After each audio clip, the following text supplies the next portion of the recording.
Vertical 2. Alright, everyone, we're doing Meowscarada in Pokemon Crystal. We backport it into the game. It's a bunch of science, but are you ready, Steve? I certainly am. Alright, 3, 2, 1, go. It'll never get old, me saying no at the boy-girl menu. I almost forgot what time to set. I'm like, is it 6 p.m. or is it 10 p.m.? I don't remember anymore. I've gotten pretty used to doing the 6 p.m. thing. I mean, I am too. It's just for a moment I forgot. All right, I made sure to tell Elm no like 6 times to assert my dominance. Alright. You can't just tell no or him yes like the instant he asks you. Then he'll be all needy and he'll be like, "Hey, come back. I have things for you to do."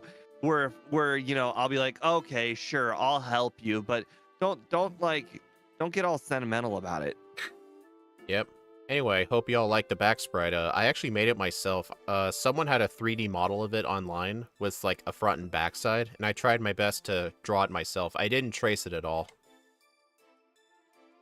Believe it or not. Do you plan on keeping double team the whole game? No. This thing doesn't need it. This thing gets way better setup moves. Like Hone Claws. Well, I'm sure it will come to no surprise to everybody else, but I will in fact be getting rid of double team at some point in this run. I know, crazy. What? But I want you to get I 50 know. resets on Lance again. It's funny. Don't get me wrong. There is this really cool combo. It's called Hone Claws into Mega Horn. It's a really good combo because it's basically like making it 100% accurate. Mega Horn's already 100% accurate. It is not. That is not true. That is not true. It's not? No. What accuracy is it? 85. Oh, you're right. You're right. I'm dumb. It's like a bug type Fire Blast. Right. So it's pretty cool to be able to make a move that people generally deem bad good. Oh, Dominic, we play with every trainer and all the wild Pokemon have shinies just because it's mainly just to give the viewer something nice to look at, because I'm sure most people have never seen what these shinies look like. It's the reason we do it. Plus, indirectly, having everybody use shinies indirectly makes the game harder, because in Gen 2, shinies are based on your DVs, and for a Pokemon to be shiny, you need 15 in attack, which is the maximum, and then 10 in everything else. So for random trainers that normally have very low stats, they're going to get a huge stat buff. But for endgame bosses like Blue and Red, their DVs technically went down a little bit, so the endgame bosses are a bit easier, but everybody else is harder. Plus, you may think, wouldn't the game slow down because of the shininess? Little sparkles that show up? The fact that the text is instant more than cancels that out.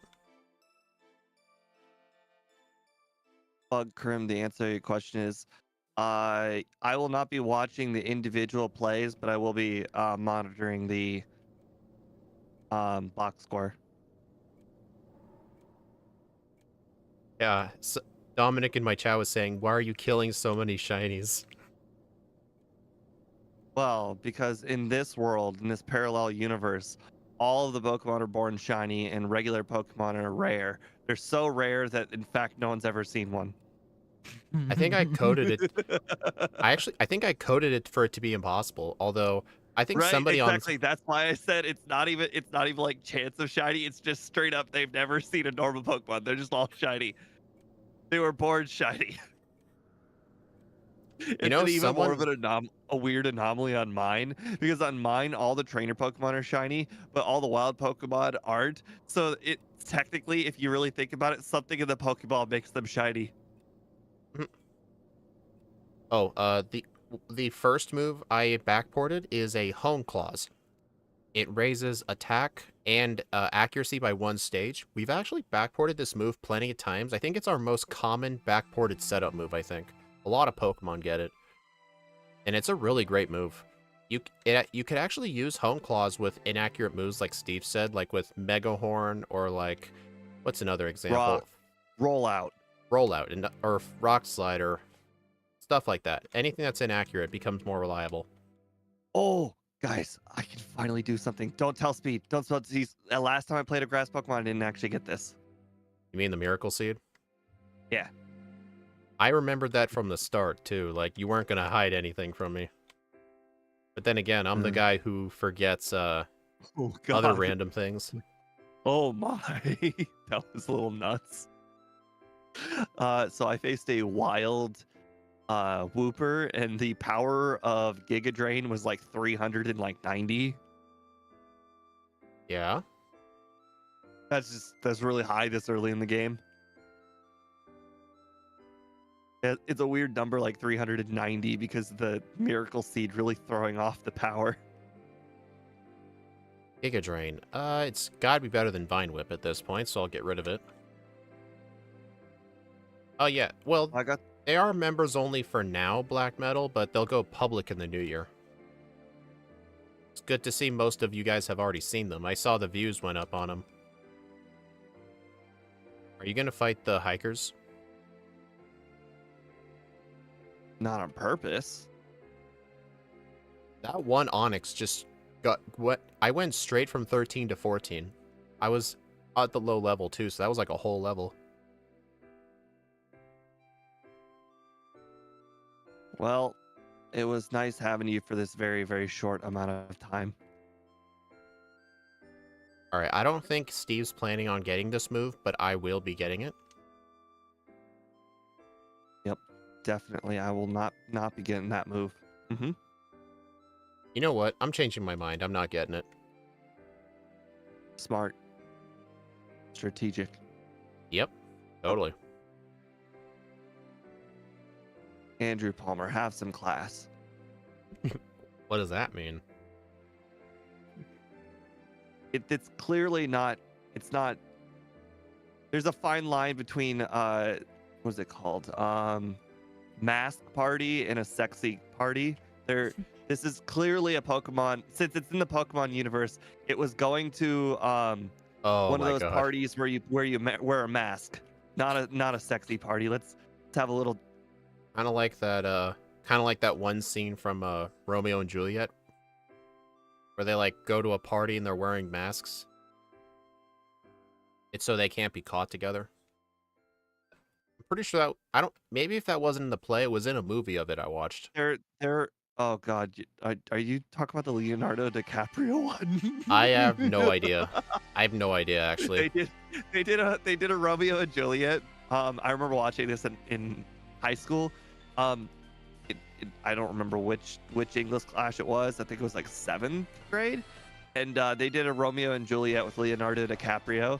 But instead of like Italy in like the 1700s or whatever, it was like New York.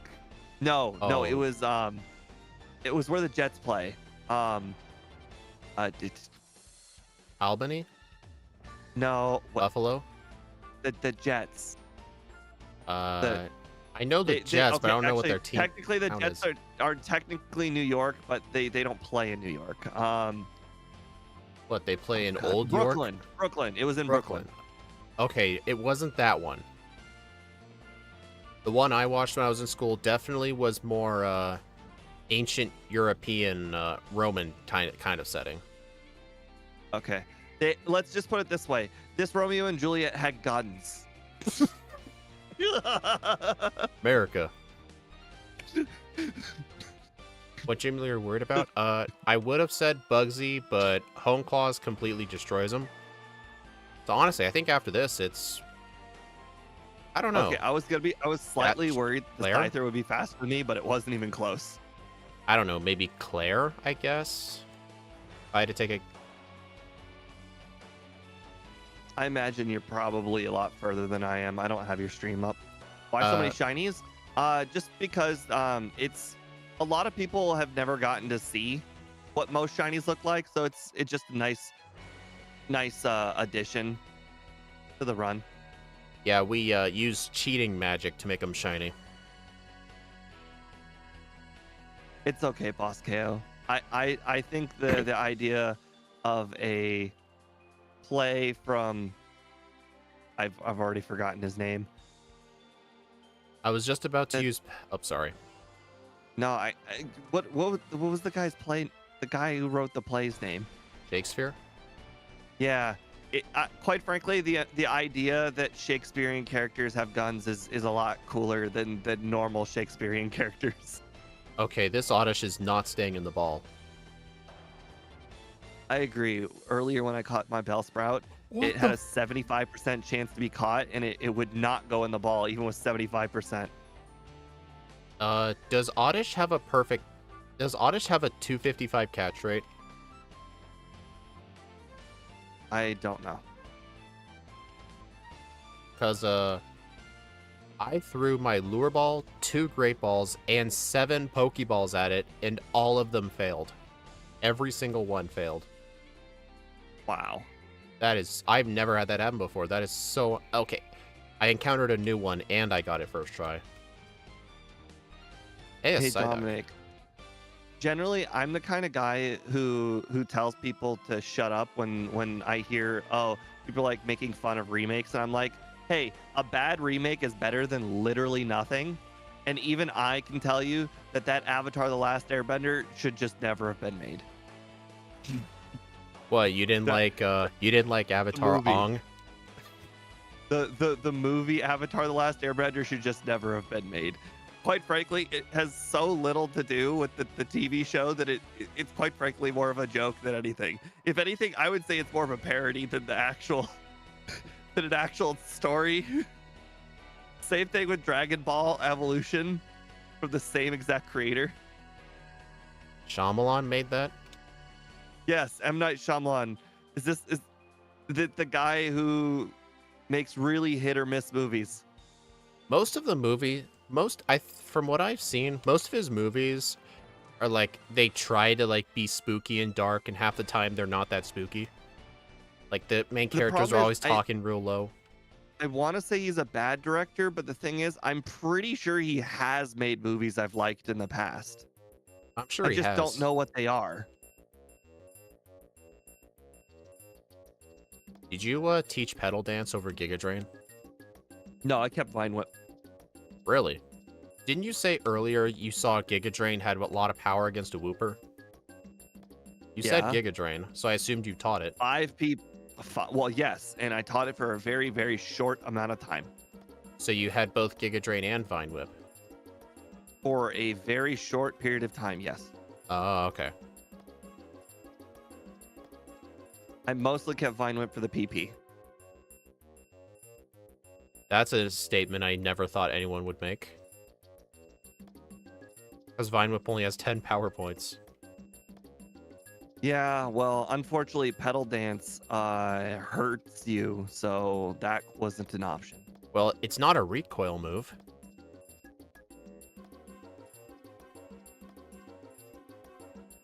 Debatable. Hey, yeah, Steve, remember when I had to buy those pokeballs because I couldn't catch the Oddish? I couldn't afford the Abra. Oh, this is gonna suck.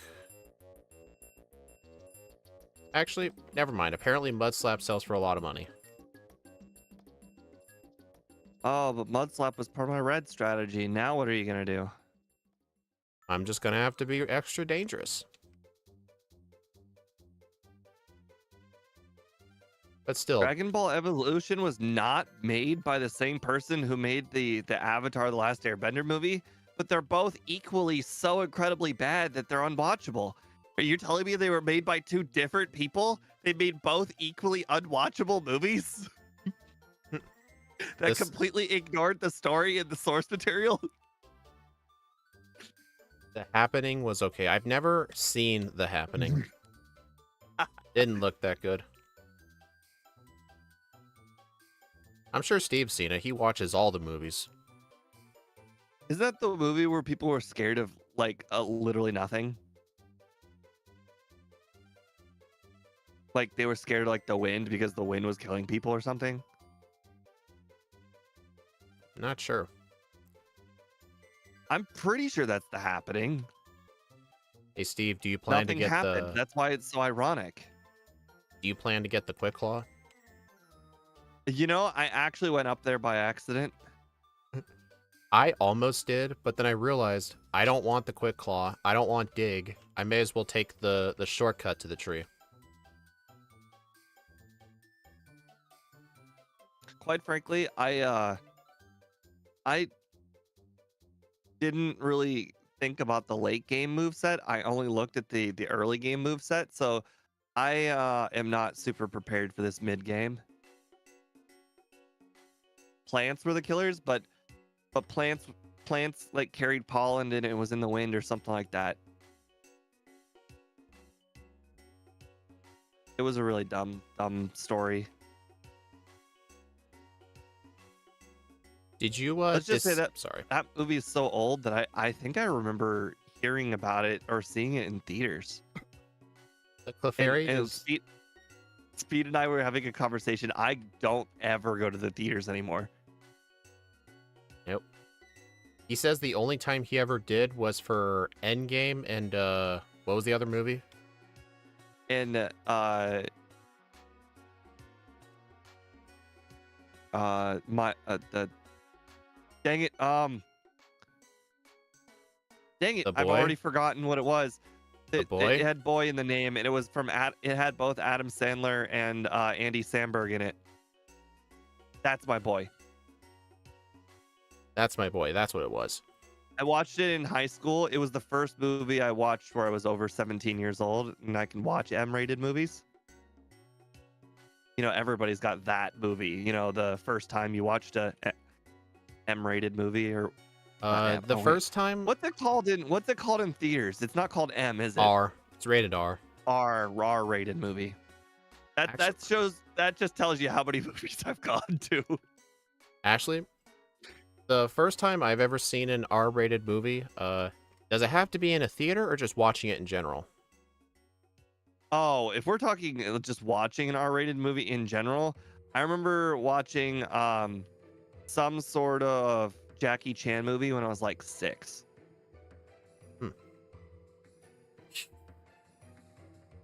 Because I remember, I think I watched the original Deadpool. My friend had an MP4 copy of it from somewhere. He put it on a flash drive and gave it to me, and I watched it on my laptop at home. And I think I was in 9th grade when it happened. You just watched the whole thing at home. But that's so close to being able to legally watch them. Well, I don't know where he got it from. No, I'm saying in 9th grade, you were already really close to just being able to legally watch R-rated movies. Well, the problem is, I live far from everything. I almost never go to the theaters as it is. Right. If I want to watch a movie, I just like if there is a movie that I absolutely need to see so incredibly badly, I'll just use the piracy site that I normally do, and they have cam versions of the movies, and those movies are the cam version of the movie is basically exactly the way it sounds like. Someone took a literal camera into the movie theater, recorded the entire movie, and then uploaded it to the website. Okay, I would rather pay double the price than. Okay, that's not a good way to watch a free movie at all. I get to watch the movie, I get to understand the story, and I just don't get all the visuals that everyone else gets, which is perfectly fine with me. I'm just saying, I've tried to watch something like that one time. Somebody uploaded like full camera footage on the internet. Somehow it was never taken down. I could only watch for like 2 minutes. I could not stand it. Cam movies are so much better now than they used to be.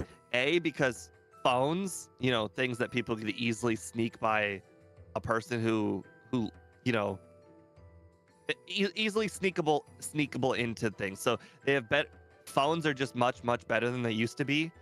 So the quality is still relatively high. The sound quality is not the best, unfortunately. But what the best part about cam movies now compared to what they used to be, they used to have a lot of people that got up and then went to like the bathroom in the middle of the movie. But because movie theaters are so dead, there's a lot less of those people. Because nobody goes to movie theaters anymore. Like, it's not a meme. Legitimately, who the heck goes to movie theaters in general? There's still a lot of Like people who do for like it's mainly for like it's mainly for like, what do you call it? Hit Hollywood releases. I don't no. Kind of I like see. Here's the Deadpool. thing. You actually never grew up in an age where people watched movies. Like some Are of you the kidding people in me? chat will understand. Are No, you no, kidding no, no. me? You just no. I'm saying you literally just don't understand in general. Also, because you grew up in an area with just not a lot of people. Movies used to be things that people go to like 3 times a week. Like movies used to be something that people just do. They just did for fun. They're bored. They will go and watch a movie. Nowadays, it's like, oh, if we're gonna watch a movie, it's gonna be a special occasion. Like now, Yeah, because that's what A, they are movies are a now. lot more expensive than they used to be, and B, it's just not as big in the culture as it used to be thanks to streaming. But movies used to be a big deal. People used to go to them all the time. It used to be things that people used to talk about every day. And you just didn't grow up in that era. It's fine. Hmm. My sister didn't grow up in the era. She's slightly younger than you are. Hmm. She's 10 years younger than me. So actually she's quite a bit younger than you are. Probably. Although, yeah, theaters these days are only really held up by the hit Hollywood releases, because I think they have contracts with the theaters or some where they won't release it on streaming for like 2 months after it comes out, so you have to go to the theater. Whenever one of those comes out, then the theater industry really makes big buck. But if there's none of those, then yeah, they're dead.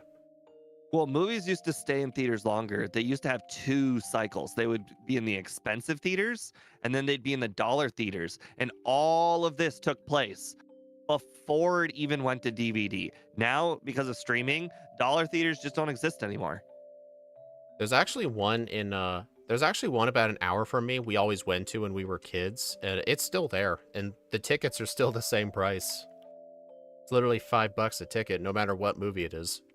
It's awesome. How do they afford it? I they get the movies that have already been out for at least a month. I understand, but how can they afford it? I Because I guess mean, I at guess they that have a low lot. price, how are they even affording rent, let alone, like popcorn and all of that other stuff? They must have that many people come over, because people would always bring their kids there, real cheap, just to like a little outing for the day if they're behaving themselves. I know my Oh, sister did Bug that. Crim answered the question. He said snacks. I'm sure the snacks are probably still like, Oh yeah, $8, $9. the popcorn's more expensive than the ticket. But hey, Yep, $5 that's for a why. That's ticket, how. that's worth it. Yep, You don't yep, have. yep, yep. I mean, it's not like I buy more than the popcorn anyway. But That, actually, so he in he basically just explained why it worked. It's for impulse buying. It's the same reason why places give coupons in the first place. It's to get people in the door, so that way they buy the more expensive stuff when they're there. oh, yep. Actually, there's also an expensive theater in the same city, about an hour away. There's the dollar theater and there's the expensive one. I went to the expensive one last time I went and saw a movie. The ticket price was, instead of $5 like the cheapo theater, it was like $15, and the snacks were double the price. For 2 people, it cost me like, that was like a $55 trip. I'm like, Bug oh my Crim, god. I'm the cheapest person you've ever met. Oh, he is. I go in for the cheap price and then that's it. I don't buy a drink. I don't do anything. If I did anything, I brought in my own snacks. Actually, when we were younger, we always went to the nearby Dollar Tree to get some snacks, and my mom would say, make sure it's something small, I gotta hide it in my purse. And we did that every time. We never bought candy there. We bought popcorn though, but but candy and stuff, we always just brought in the candy. Because you could just buy a box of Sour Patch Kids for like $1. Because back then, dollar stores were actually $1, believe it or not. Guys, we're weak to fighting. Dark type weak to fighting. That's why we're having such troubles. I actually Does just Bite got have to a check. chance to flinch? Yeah, 30%. Okay, I'm gonna start using Bite instead of Thunder Punch. Haha! Flinch instantly. Yeah, note Okay, to that did a self. lot less damage than I thought. Note to self. Do not use Pedal Dance on the Hitmonlee. It's not a 2-shot. Okay, note to self. Next run, I'm just gonna come back 3 levels higher. I think so. On On the the bright second side, run, I'm just gonna come in at 36. On the bright side, the Hitmonchan doesn't have a fighting move, but oh my. For anybody that doesn't understand what I mean, we get Flower Trick at 36. Basically a 120 power automatic crit move. Yep. Basically, imagine if your Hyper Beam always crit. Yep. That's how I imagine it works. No, all you need is 33. Oh, no, Kenya, no, stop. We don't need you to test return. I How- understand you love testing out leftovers, and that's fine. That's a role you can have. But no, you can't have return, Kenya. Actually, Kenya's- Steve, just go in there with return and return 2 shots. Yeah, well, so does Swift and Thunder Punch. It's still when he hits goes 2 for 2 on Dynamic Punch. There's nothing you can do. Oh, I thought I was on the first trainer of his gym. I haven't gotten to Chuck yet. Oh, dude, he hit me with Dynamic Punch. I instantly went down like a twig. And then he hit me with Dynamic Punch again. I went down like a twig. You can't survive Dynamic Punch. Is that a challenge? Now the question is, turn that light back on. Thank you. What was that? Now the question is, how do I someone turn the light off? Oh. How do I get 3 more levels? 3 levels is a lot. I think I might have to battle the water Pokemon on the way. Did you fight Gyarados guy? No. I did not either. I probably should have. I think I might just fight water Pokemon trainers until I get to 30 or 29, because I'm sure the trainers in the gym will get me to 30.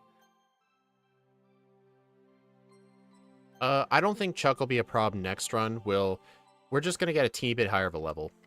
Oh, Steve, I did test Petal Dance because I was thinking maybe since I did have Petal Dance, it would one-shot the Polygraph, but no, it leaves it in red health. So yeah, Flower Trick would be the answer to that fight.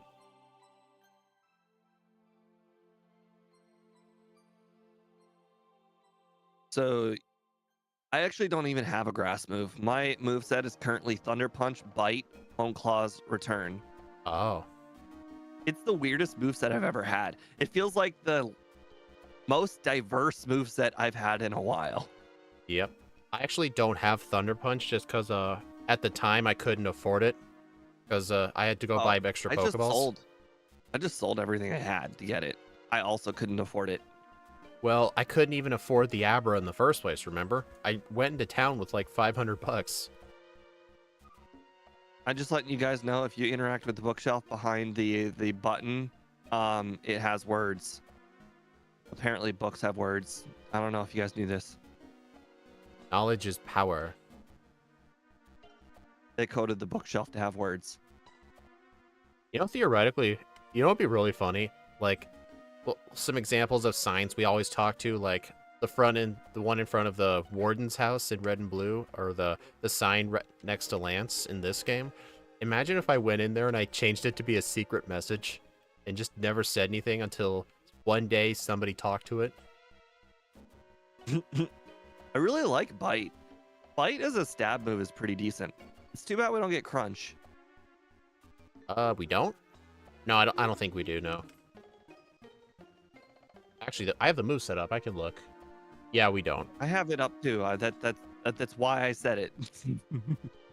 Yeah, guys, you have no idea how difficult it was to make Flower Trick always crit. Snowy had to actually help me. What I had to do is I went into the part of the game that the process where how to decide what moves crit or how often they crit, like the calculations for a crit, basically. He was able to show me that I can put in an exception for the command Flower Trick to bypass the calculations and just always crit. And then I just had to... I'm not good at words. So yeah, I effectively just made this move the one exception to always crit. I told him to just make it so all moves that always crit, just always crit. That was the... He didn't do that. I actually tried that, but for some reason it didn't work. But You could get rid of. Why wouldn't you just get rid of the entire formula and just make it one? it's a bit more complex than that. Oh hey, Alastra and Friends #2. Hope I said that right. That's a really long username. Hello, Aunt Mao. Oh, what? Just replace every single number in the entire formula with one. All of them. The Yeah, Steve, I don't formula will think you. calculate 1 divided by 1 equals 1 times 1 over to the power of 1, and it's just all going to be 1. Yeah, the way Snowy gave me was a lot simpler than that. I only had to add 2 lines. I didn't have to delete anything. I just added 2 lines. Hey, Dust Yankee. Pronounce my names. I'm sorry. I tried my best. There's only so good I can do. Oh no, Douglas got me. Oh, how did you catch up so fast? I don't know. Got me too. Hidden power. No. The chance to flinch is better than extra power. If you guys are wondering what our hidden power typing is, since we always run with perfect stats, we always have hidden power dark. So it could be used as a good stab move, but I think the chance to flinch is just better. It's the reason Scott has an addiction to headbutt in Gen 2. Just because of the flinch chances. I mean, 30% is still a really good chance. Jong Moo might be surprisingly bad. Why surprisingly bad? I know it's going to be bad. It's a first stage Pokemon.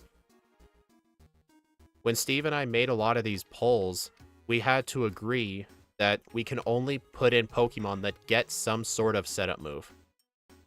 Like, Yeah, it if could they be. don't get a setup move, it could get real bad, real Yeah. fast. It doesn't have to be like Cone Claws. Like, even if it had like Iron Defense, that technically counts as a setup move. So something like that. Oh, Black Metal, thank you for the Wow. $1.49. I hope you appreciate this run. That was impressive. I just one shot the Steelix. Yeah, earlier you were talking about Jasmine being concerned, and I'm like, why? We have Flower Trick. It's not super effective. Dude, it's a special move. It may as well be super effective.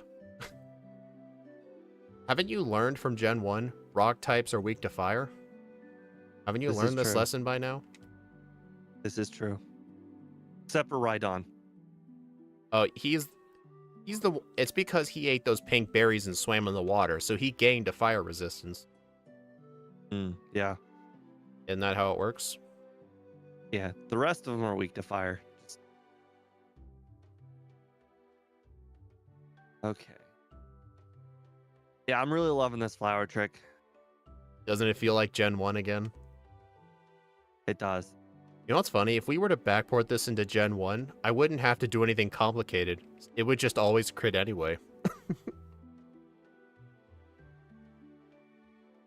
But now just imagine if this move was not the grass typing and didn't resist almost everything.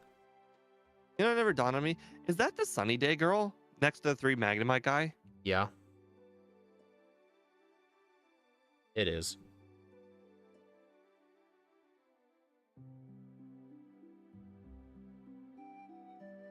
Man, Flower Trick still...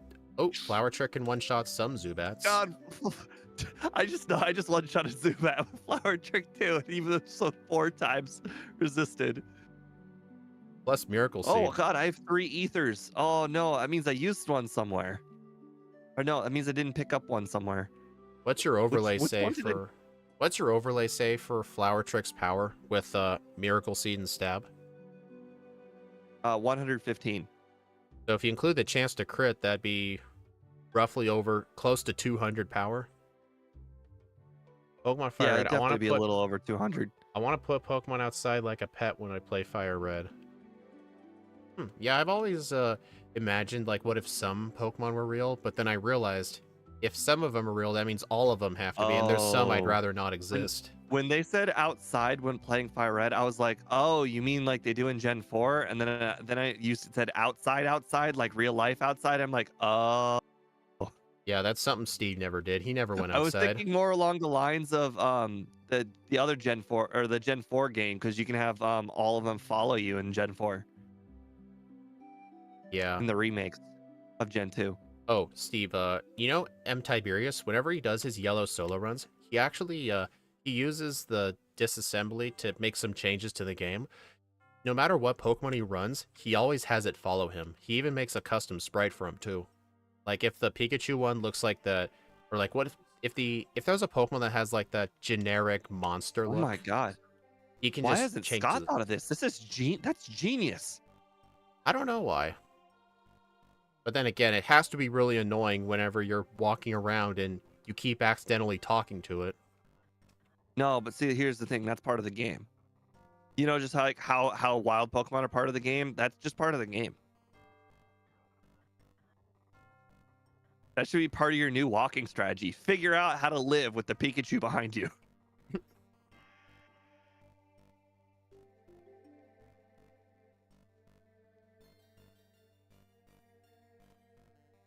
Oh god, I've gone through all my full heals already. That is probably not good. Not real life outside, just outside in the game. Oh, okay. Yeah, that's what I thought. Like Gen 4. All right, I'm going to save here. This rival fight could be tricky. Yep. It's really tricky. Are you gonna one-shot all of them or not one-shot all of them? I agree. Why do you have to be like that? Well, I was like that because I already did it. He's basically just a cacophony of one-shots. His Zubat, or his Golbat lived. Mine didn't when I used Thunder Punch. Oh, yeah, I don't have that. In the next run, I will have Although it, though, just because I couldn't afford the it. Meganium lived. I used a Hone Claw and slash one-shot. Slash. Oh, I'm using return. Oh. I guess I just don't need to teach it right now. I teach it the moment I get fly.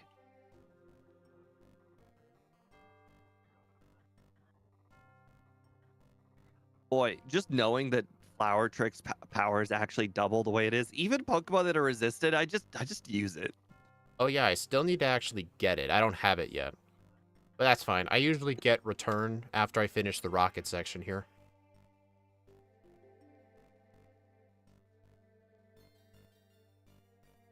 Oh, do you do the thing that Scott does with like after talking to the guy on the bottom of the floor, you go up the stairs and then you go up the elevator so you're all in one building?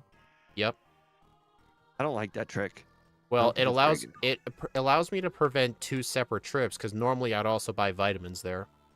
I understand, but I'm saying the walking up and then walking to the elevator, I think is equivalent to just using an escape rope and then walking back into the building. Hmm. Well, maybe so, but usually by this point in the game, return is guaranteed to be way stronger than whatever headbutt was. Because right now my friendship's only at 218. But if I had gotten return earlier, it would have been a lot weaker, so it's better to get it when it's stronger. So that way you can keep your So moves. return is about like 10 power higher than headbutt by the time you beat Chuck. Yeah, but having to fly to Goldenrod just to get return and then fly to, like, what, Yes, Ekritik? I understand what you're saying, but we're also comparing it to pre having fly, and pre having fly is even more inconvenient. Once you have fly, it's just like, oh, this is just a thing you do. Yeah, I mean, I know it's quick, but that's still, like, an out-of-the-way trip. Plus, it's not like we desperately needed return for the rocket grunts. I just consider it part of the route. Alright, got it. I'm gonna get Thunder Punch, too. See there, it was all worth it. You just did two things in one trip.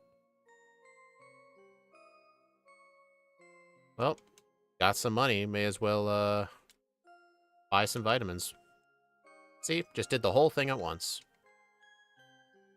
Congrats. Would Polly like a cookie? I would like a cookie, yeah. Chocolate chip. Actually, no, I don't like chocolate chip I'm cookies. sorry. When I said Polly, I assumed you understood that Polly only gets crackers. When I was 11, I started playing Fire Red. I played so hard. Finding Pikachu was my main mission. After a year, I used cheat codes. Okay, Pikachu's not Can you that not hard. get Pikachu in the forest? No, you can. I'm guessing it was on and off, because Pikachu's only a 5% encounter in the forest. Like, give it like 25 minutes or so on a cartridge, you'll find it. I'm guessing you like played it on and off. Or maybe you I just guess if didn't you don't have a know. game guide or friends, you might just not know it's in the forest. I think so, yeah. Maybe you just didn't know. But that's true. I never knew Pikachu was in there until one day it just randomly showed up. Because I have an unwritten rule that you must evolve your starter before the first gym. I always knew Pikachu was in the forest. There. Why did I use an Ether on Slash when I could have just taught Return? You could have fucked up like I did. I accidentally pushed the boulder one too far. I had to leave the room and come back. Oh, so you're a bit ahead of me now. I guess you caught up at some point. Well, yeah, because apparently that's how you save time is when I went to the goldenrod to get items. I guess that's true, yeah. I did my goldenrod buy while you just went straight to the cave.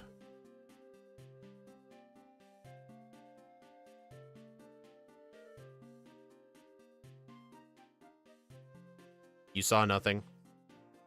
Okay, Dust Yankee, that was one time, and that was because I didn't think it was possible. I didn't know the game would, in fact, allow you to train to level 36 for the first gym. I didn't think it would let you. I don't know what I was thinking. Like, I thought the game would just be like, you can't do that. Obviously. You know, there's actually one Pokemon game that actually will prevent you from evolving something. You know what's even crazier, Dust? I actually, in that run where I got to level 36, I didn't even step foot in Violet yet. You did it in Gold the and area Silver? you do your first rival battle, that entire area between his house and Mr. Pokemon's house is where I trained the entire level 36.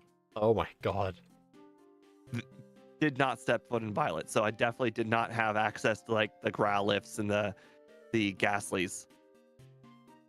Oh wait, hold on a second. I am actually going to use the Thun Paralyzed Cure Berry right now, and that will allow me to use one Hone Claw for this battle, because Flower Trick is probably not going to one-shot the Dragonair, but I will give it one try. It did not, as expected. Funnily enough, it might one-shot the Kingdra, just because it's neutral. Yeah, but now because of that Or I could just have Play I Rough. Or I could just get Play Rough at level 47. I shouldn't. Shouldn't have what? How dare you? Well, I shouldn't have done that one try with return or with Flower Trick on the Dratini or on the Dragonair, because then I wasted my Paralyzed Cure Berry and still got paralyzed. What level are you? 47. You chose not to get Play Rough? Why in the world? I told you this before the run even started. I told you that fairy moves blow. You can literally one-shot Claire's whole team. Guess what? I don't have a reset here. I didn't get a reset. I finished at like 3 HP remaining. You said first attempt, so I assumed you died. Oh. That I can see where you could assume that, because that makes perfect sense. No, see, here's the thing. What I did was I magnemited it, where I just decided, hey, you know, being paralyzed is not a big deal. I'm just gonna keep attacking anyways.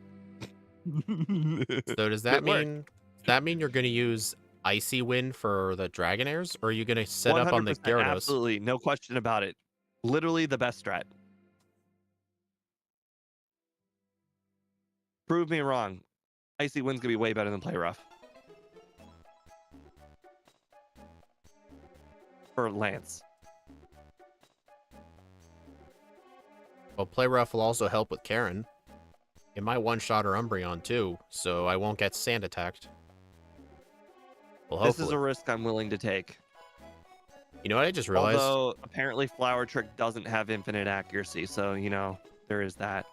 Yeah, I realized last minute it should have infinite accuracy, but we didn't have enough time to fix that, so it's at 100% accuracy, so shouldn't matter most of the time.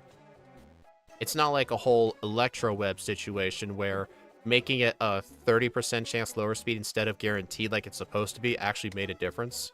Because that's what Steve kept telling me. Yes, because Charizard, it would have saved me resets on specifically all the Charizard encounters that have Flamethrower or Fire Blast. Oh crap, I don't need to do this battle. Darn it. Are you doing Victory Road Trainers? I wasn't supposed to. Okay, Chow Ticken, I hope I said that right. How Meowscarada would do in Gen 4 and 5? I would not know, because I don't do backports in those games. Gen 3 is as far as I'll go. And even if I do Gen 3, Flower Trick wouldn't be backported, so it would probably suck. Could always be worse. It could be like Sneasel. Hello, Slippy. Just remember, this Pokemon is basically Sneasel, but they actually gave it more love. Right. I don't know if you guys have noticed, but if you take a look at my overlay, there is a shitload of weaknesses. Our physical and many special? weaknesses. The physical special split, do you mean like, are all grass moves still special? The answer is yes. So Flower Trick is a special move. I'm pretty sure Flower Trick is a physical move in Gen 9. I have absolutely no idea how this does this Pokemon literally have like the most weaknesses of like all Pokemon? Because I mean, like, no, Tyranitar exists. How many more Pokemon have like significant? Like, okay, this has 7 weaknesses, and one of them's a double weakness. Like, how many more Pokemon are there that can have this many weaknesses? Tyranitar's up there. With 7.5 weaknesses? Dude, Tyranitar's weak to like a third of the types in the game. Yeah, so is this. Yeah, exactly. You're asking, does anything else compare? And I just listed one. Oh, Steve, I'm just letting you know, at level 50, you outspeed all of Red's Pokemon. Maybe we should fight Red now. This is true. Is Fairy special or physical? I made it special just because, I remember, to memorize what types were special, people would just reference, think of the evolutions. All the evolution types plus Dragon were special. So I used that rule and made Fairy special. It makes the most sense, honestly. You know, I will say, most of the damage that I took from Will was just me hitting myself. Most of the oh, you didn't use one Home Claws like I did. No, Yeah, I did. I did. But the Xatu turn 1 Confuse raid me. Oh. Usually, I would get the Bitter Berry on one of the first routes for that fight, but I didn't get it.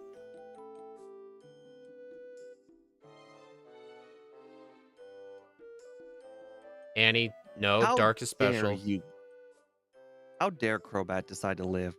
Ridiculous. I think Play Rough's the only physical fairy move. I don't know if it's the only, but there's definitely not that many physical fairy moves.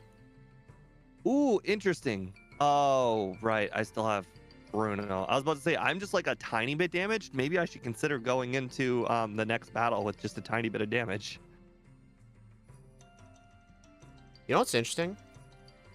Bruno's Hitmontop did not once use Dig. It just kept spamming Quick Attack.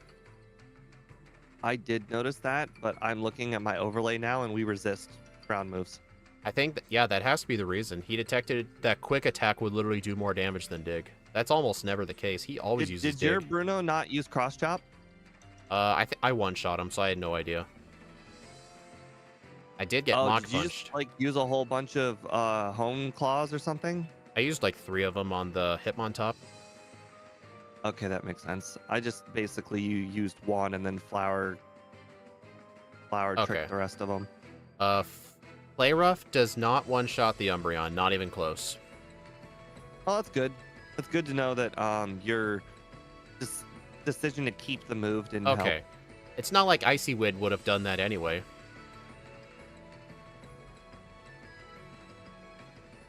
Well, I just got a reset on Karen. Alright. These things happen. Yeah. Does Flower Trick one-shot? Not even that one. Okay, this might be the fight where it actually mattered that I didn't code Flower Trick properly. Because this move is... Oh, wait, no. Hone Claws cancels that out. Never mind. Actually, wait a minute. Why didn't I just set up Hone Claws on the Umbreon? I forgot. The world may never know. Steve probably remembered this, but I didn't.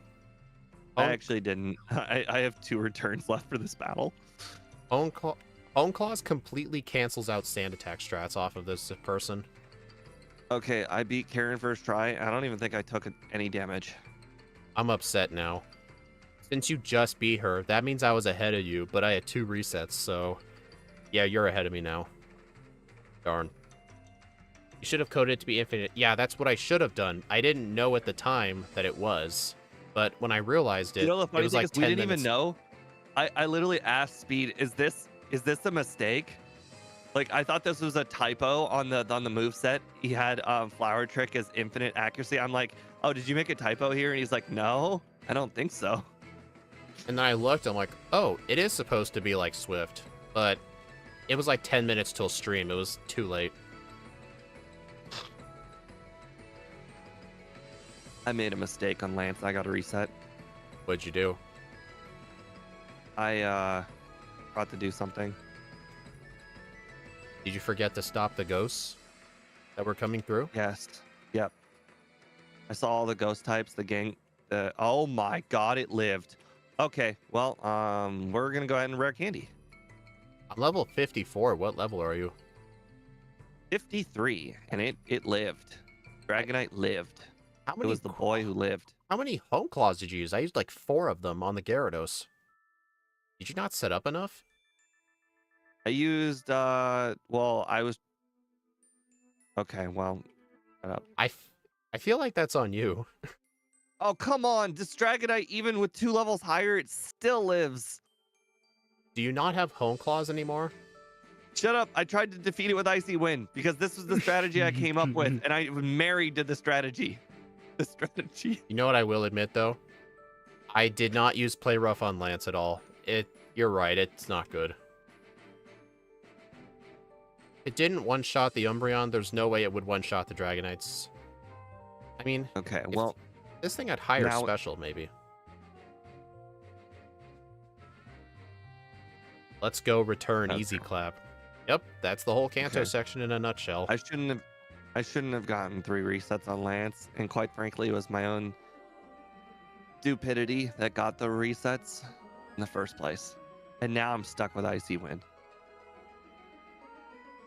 I think that's more stubbornness. Well, at first it was stupidity for not teaching Icy Wind, and then it was stubbornness after you pointed out that I could have just Hone Clawed it. That was the strat you told me you were going to do. I'm like, are you going to Hone Claw the Gyarados? And you're like, oh, 100%. Oh, God. Oh, God. You didn't detect the sarcasm. Oh, God. Darn it. Can you imagine if someone actually said something very sarcastic to you and you're like, you took it face value and then they thought they were being funny and you thought it was legit and then it ended up being legit? Yeah, and it backfired on you because it actually was the better strat. I couldn't believe that. What's that meme DJ Khaled I says? thought Congratulations, you played yourself. I sure did. I sure did. Oh, guys, there was this one time Steve and I were facing each other in a Pokemon card match a couple of weeks ago. This is relevant. He was about to destroy me, and then he's like, all right, Speed, how do you want to die? Do you want me to kill your Lugia V-Star, or do you want me to kill your Iron Hands? And I'm like, okay, kill the Iron Hands. And then he killed the Iron Hands. And the Iron Hands had an energy card to it called the Legacy Energy, which makes the opponent take 1 less prize card. So because he didn't see it there, I was still in the game and I beat him. It was hilarious. And I had the victory. I pointed it out, and I was being sarcastic, like I had the win in the bag, and then I was just letting him choose his fate, and then he chose his fate, and it backfired.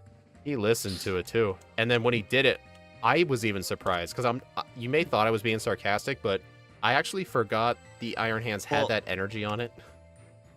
Well, see, here's the thing. I'm a dick when I play card games. I mess with people's emotions all the time while playing with them. Yeah, he Sometimes does. I feel like it actually does help me win. But in this case, like I do this all the time. So Speed, probably expected me to make the right play after saying all that stuff. Oh yeah. Because I do it all the time. I'm just like, oh hey, how do you want to die? And then he's like, okay, I'll die this way. And he's done it before, and I figured out that he was lying. But oh yeah, you didn't make one mistake one time. Yeah, and when I noticed that, I blamed him because he's the one who should know Yep. about that stuff. Yep. Yep. Funny thing And the is, worst part is it's a card I use all the time too. It's not like it was like, oh, I didn't see it coming. I use that card. In fact, in the deck I was in the deck that I was using against him had that card. I think we were playing mostly the same deck. That was hilarious though. I remember I did 3 matches with Steve that day. We were 1 for 1, and I remember on the 3rd match, he was like, "All right, you're not gonna like it when I win 2-3," and then I got the 2-3, bitch. That was the third one. Oh yeah, that match we were talking about. That was the 3rd match. So I got the 2-3, all because of that play he made. He was trying to mess with my mind, and he ended up playing himself. The worst part, before that day, Speed had never even beaten me. I was literally 12-0 against him. Oh yeah, and before then that day. Yeah, and then in one day I beat him 2-3. In that one day. Crazy. Well, then again, the first one was like an actual win. Like I outsmarted him, but then the third play he outsmarted him. What do you call it? Dumb. What is it called? Outsmarting himself Misplayed. Or misplayed? Yeah, that's it. Quite frankly, it's really, really hard to beat someone 12-0. Generally, in like all card games, you usually brick like 1 in 4 games. So I should have just statistically had at least 2 losses against you by then. Is that just supposed to show how bad I was back then? No, well, maybe that's how many extra turns you afforded me. To be fair, you did play that sandcastle deck against me, and you gave me basically infinite turns. That deck was bad. It was bad, yeah.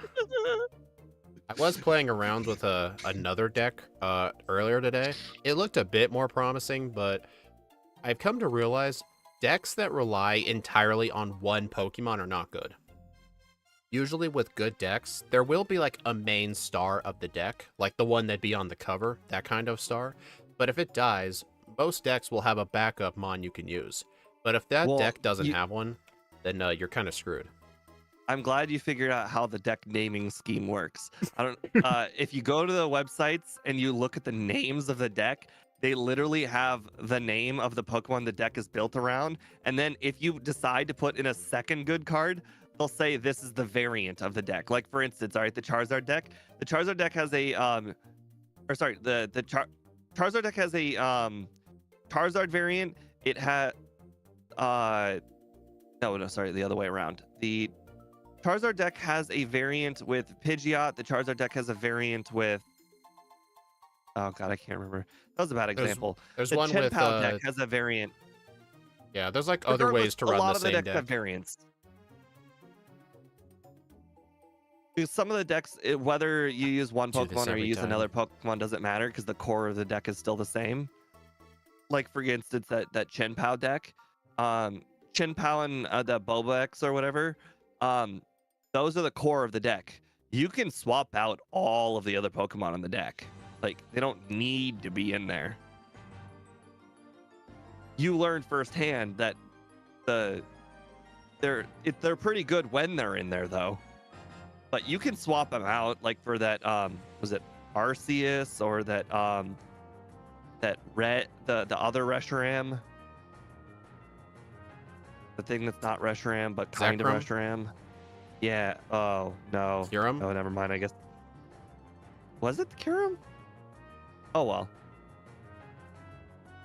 Regardless, yes, the decks usually run around like 1 or 2 cards, and then you can swap around the second or third. But yeah, the new deck I was trying though, the problem with that deck is the deck only contained the cards I disconnected for some reason. Okay. It had the Sylveon EX from the new set. It also had Dusknoir to like help put damage counters on the opponent. And the only other Pokemon was for like attacking purposes. That's effectively it. Like, if your Yeah, Sylveon you died, don't. you were 100% screwed because there's no backup Pokemon in that deck. That's Yeah, the you problem don't with it. trust. Don't trust YouTubers and don't trust like random websites that build decks for fun. You only trust tournament websites, and the reasons are quite simple. People who play in tournaments test the decks out hundreds of times. So when you are playing a list built by somebody who played in a tournament, you can sit pretty on the fact that that guy played that deck. He figured everything out. He figured the energies out. He figured out the Pokemon. He figured out everything, and all you have to do is just play it. Yeah. But people online who do it for fun, they probably only played like 5 or 10 matches at most. It's not really a good way to practice it. Yeah, and the best part is they're usually YouTubers, so that means they picked and chose the matches that they showed you. They 100% do. They probably did like They're like, they hey, probably this did deck like it went 5-0 when I played in ranked. Here's the 5 games, and it's like, maybe you went like 5-4, but maybe you got removed all the losses. or better yet, they'll show off a deck and then show off 4 matches, but it probably took them 16 matches just to film those 4 matches, if you know what I mean. Mm-hmm. But still, I made it just for fun. But I probably shouldn't have done it in ranked, because When you play new things or how you want to have fun, you should definitely play them where they belong. no, what I was about to say, in the TCG Live, when you build a deck, there's an option to practice that deck against the computer. The computer will play against you, and if you lose, it doesn't Ooh. affect your ranking. That's what I should have So done. the computer, the problem is no card game has ever coded a good computer. That's true, yeah, but at least it'll give you a sense of feeling without risking your win streak. Better than nothing. MTG Arena's bot that they programmed that you can play against was so bad.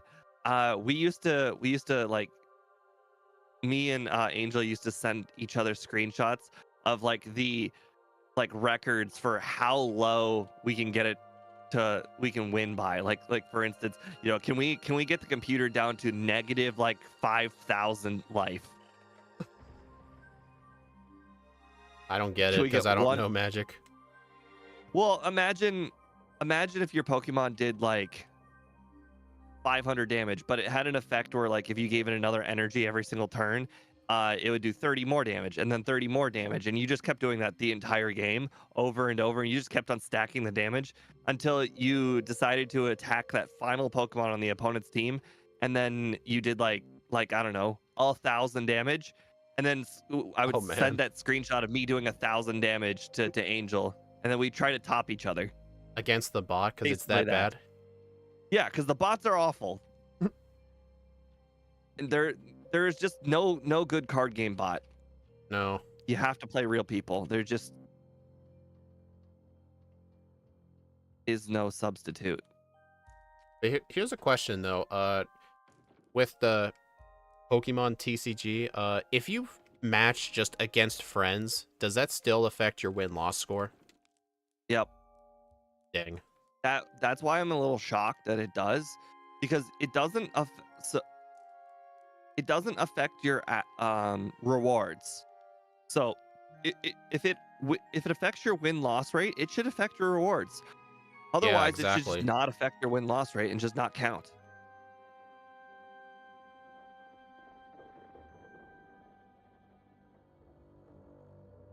All right, I need to use an elixir.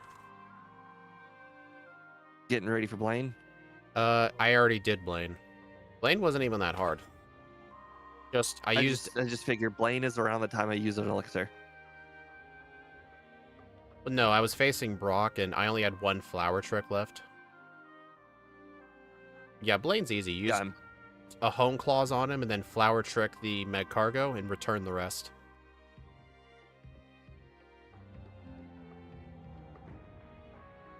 Yeah. I just realized red is going to be free, isn't it? You can set up on the Espeon because it can't do anything to you. I'm not sure. I'm not sure who he would send out second because I forgot to talk to Blue. Uh, I'm gonna set up Pikachu. the problem is it's always, well, we do resist it, so it's not that bad. I guess as long as you have rest, it shouldn't be too bad. But I think red should effectively be free, because I'm what not I even gonna teach rest. so you're just gonna reset if you get parried. I see the error in my strategy. Well, if you're gonna set Okay, up on yes. the Pikachu, you Okay, yeah, 100% yeah, need yeah. rest. I will. Okay, yep, yep. I was thinking, oh yeah, I'm just gonna take as much damage as I'm being dished out, and therefore I don't need to rest. I completely forgot about paralyze. I would have thought of it though when I When you got after the first paralyzed. attempt.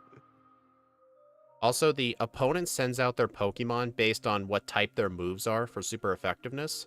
Uh, I I don't think Red's Pokemon have any fighting, bug, ice. Well, the Blastoise has Blizzard, but he'll see that Venusaur has Sunny Day, which is technically a fire move. Charizard has Flamethrower and Wing Attack, and the Blastoise has Blizzard. But then he'll see Blastoise is weak to Grass, so he would either send out Venusaur or Charizard. Honestly, I'm not sure which of the two will be sent out. It'd be one of those two. Usually it's the Venusaur more often than the Charizard, because actually it might be the Venusaur, because the AI will detect that the poison typing resists the grass typing, but I guess the fire and flying does as well, so I have no idea actually who will send out. Y'all saw nothing. I truly didn't see it. I don't have your stream up. I totally didn't try to get the rare candy at Mount Silver just to fall down the ledge. Oh, that's embarrassing. You know, how come I keep saying y'all saw nothing and I go on to describe what happened? I do it all the time.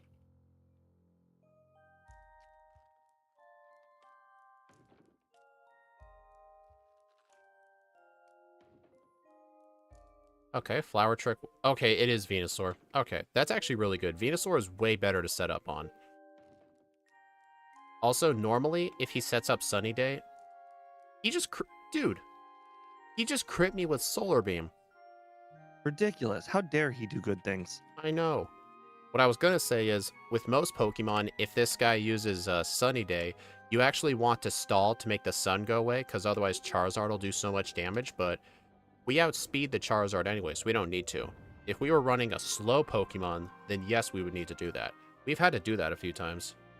By Venusaur critting, does that mean he knocked you out? No, I reset. It never happened. Remember, he's not the champion. Right. I Or understand. technically, he still is, but I'll defeat him and I'll be champion. For now. 107.42. Dang it, dude. That one reset cost me. It 107.48. 100% cost you. I was absolutely 2 Pokemon behind you. When you said the Venusaur knocked you out, I had just like halfway, like I was at +4 on Pikachu. So I was like, oh, he's gonna get it. He's already 1 Pokemon in. I can't believe that. I think that Pikachu was just fine to sit up on, and I got Honestly? fully parried 4 times, and it was still fine. Actually, here's the better strat. Flower Trick one-shots Pikachu, set up 2 Home Claws on Venusaur and sweep. No need to risk paralysis. Did you not I have did Flower the whole Trick? 6. You didn't have Flower Trick anymore? I did. My final moveset was Flower Trick, Rest, Home Claws, Return. But I didn't use Flower Trick. Oh, well, as a future reference, you can one-shot it with Flower Trick and then set up on Venusaur. So I didn't have to teach Rest at all. My moveset's still the same. I didn't change anything. Where I don't even remember where I got my reset. Oh, Chuck and Lance. I got 2 resets at Karen. I had 1 on one of Chuck's trainers. Oh, right. It had 1 in the hiker. Where was the other reset I had? Okay. I don't remember. if I Doesn't were- matter. If I were to want to improve my strategy, there Got the was under. get to level 36 for Chuck. Oh, So yeah. battle a bunch of the trainers in the water. Now let's see the other point. Use Hone was Claws on Gyarados. No Icy Wind. who did I lose? Oh, right. I lost against Lance and Bruno. So for Bruno, I mean, just use Hone Claw in return. Don't F with Flower Trick. That was a really stupid thing I did. And then for Lance, it's just use Hone Claw in return. Don't bother with Flower Trick again. Or don't bother with Icy Wind. My bad. Honestly, And that was it. I could eliminate all my resets. Literally, I will just make everything consistent. Now the question is, how do I consistently beat Karen? Oh, I have an idea. What's the main threat of it? We have Hone Claws to cancel out Sand Attack, right? The main threat is Sand Attack. But with Hone Claws, it cancels it out. I know 100% what I'm gonna do. So, that last run, I used the Paralysis Cure Berry on Claire. Yeah. I think I'm just gonna use Hone Claws in return, and if I get paralyzed, It's not a big deal. I'm gonna save that Paralyzed Cure Berry for Jasmine for Karen. And what I'm gonna do is I'm gonna two-shot the I'm gonna two-shot the Umbreon with either return or Flower Trick, and then on the Vileplume, I will use 2 Hone Claws, maybe 1 Hone Claws. She's gonna try and use Paralyze on me or Stun Spore on me, so that will the Paralyzed Cure Berry will knock that off, and it'll just be me and Sand Attack, I guess. That's actually. But at least I'll throw away the Paralyze. Like, get hit by Paralyze is just as bad as Sand Attack misses. Okay, that's not the strat I came up with. I think the strat I came up with just now is going to be more consistent. What I was going to say, since Hone Claws effectively cancels out Sand Attack, the only other thing Umbreon can do is Confuse Ray. I'm thinking of giving the Bitterberry during that fight. Get off 1 Hone Claws, because she'll always use turn 1 Sand Attack. I'll keep setting up until the Bitterberry is used up, and then I should sweep with return. And I guess Gengar will be Bitterberry. right next to the guy who wants the Spearow on that one route. The fat guy who gives Nightmare. Interesting. I usually only ever this use is it for good. Will, but I This think is good. So you just say we're gonna spam Hone Claws, and if she uses Sand Attack, you end up with a +1, no big deal. And then until she uses Confuse Ray. yeah, that's what I was thinking. Does the confusion go away immediately, or is it like a one-turn thing like that Miracle Berry we talked about? Mystery Berry. The confusion goes away immediately, yeah. Okay. I didn't know if they perfected it like in the other generations. Yeah, I've used Bitterberry on Will before, and that's exactly how it worked. He would confuse, and then Bitterberry canceled it immediately. It's like the Paralysis Berry. Okay. For anybody that doesn't want or was like, well, of course the berry does it immediately. Recently, I was watching videos on Gen 2 Ditto because I was thinking about doing Gen 2 Ditto one of these days. And one of the strategies for Gen 2 Ditto on Red, and keep in mind, this is an incredibly hard strategy to pull off. But what you do is you put the Mystery Berry on Ditto with 0 PP. Then you have to hit the Pikachu, but you can't just hit the Pikachu. It has to be a crit. So first of all, you have to get a 6.25% chance that you have to crit the Pikachu. Then on the second Pokemon, the berry will immediately go off. But it doesn't go off on the first turn because the first turn, you knock out the Pikachu. And like there's nothing for the berry to react to. Like, nothing happened. The first turn just happened. So the berry just immediately goes off the second turn. And then you get to transform into whatever the second Pokemon is. I believe that would be Espeon from what I've seen, because I watched that video.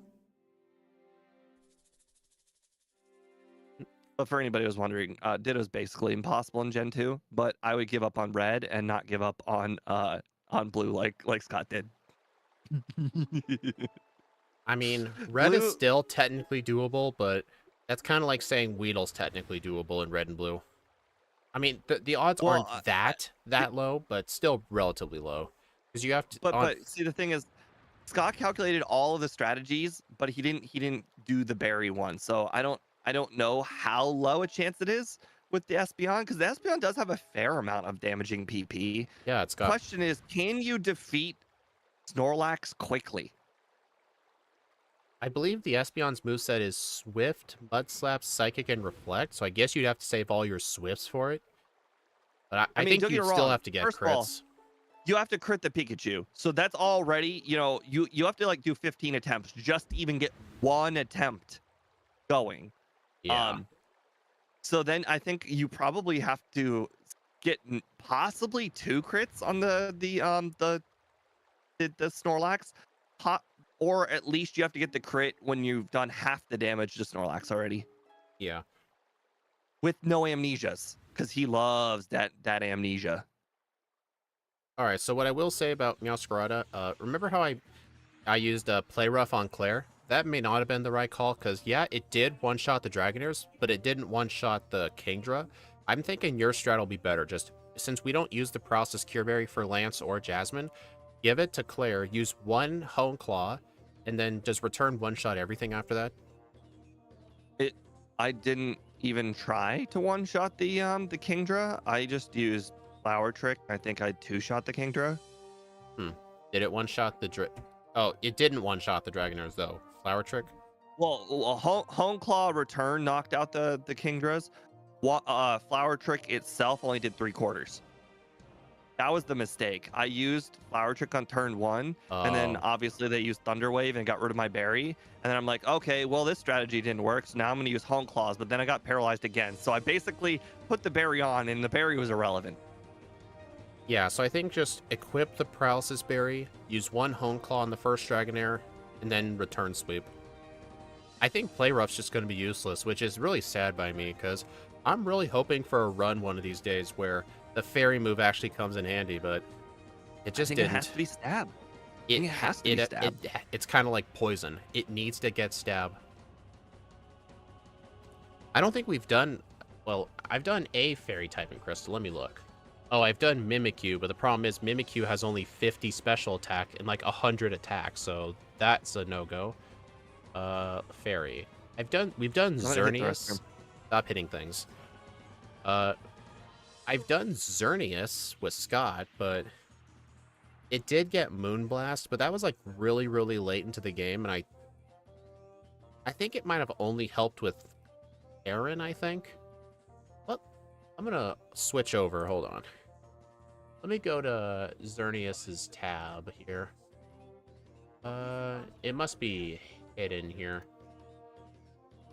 Xerneas. There it is.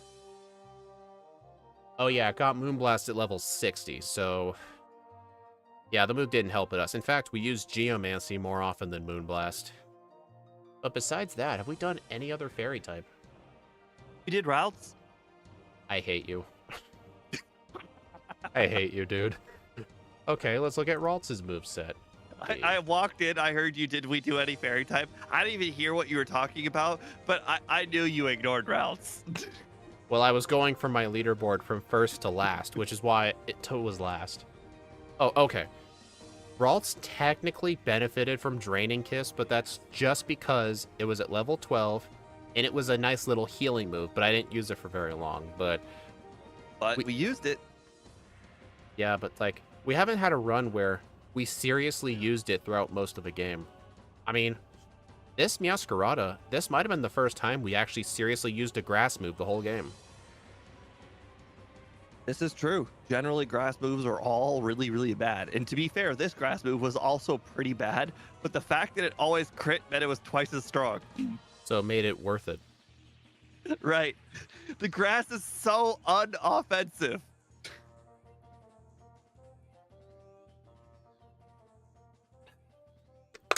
Yeah, this will be a much improved for second run. I have the over-under at 106 to 109, so I think I will beat this first run just because there were points that were really bad.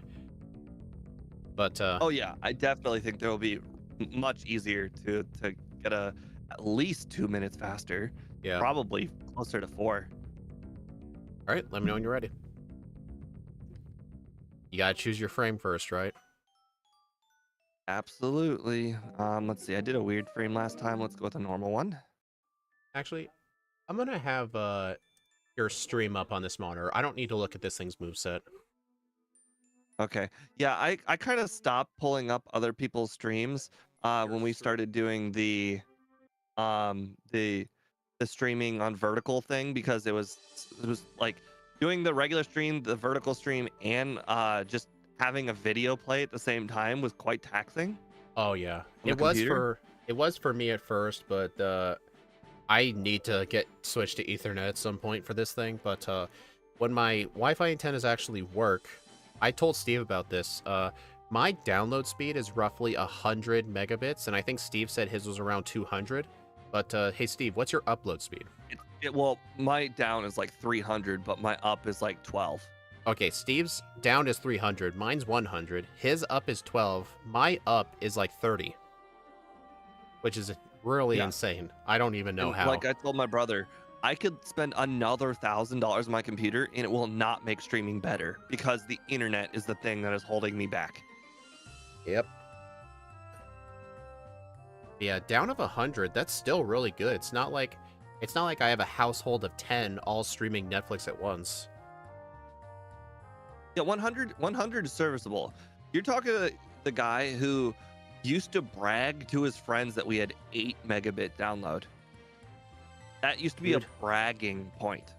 Steve, you know about satellite internet, right?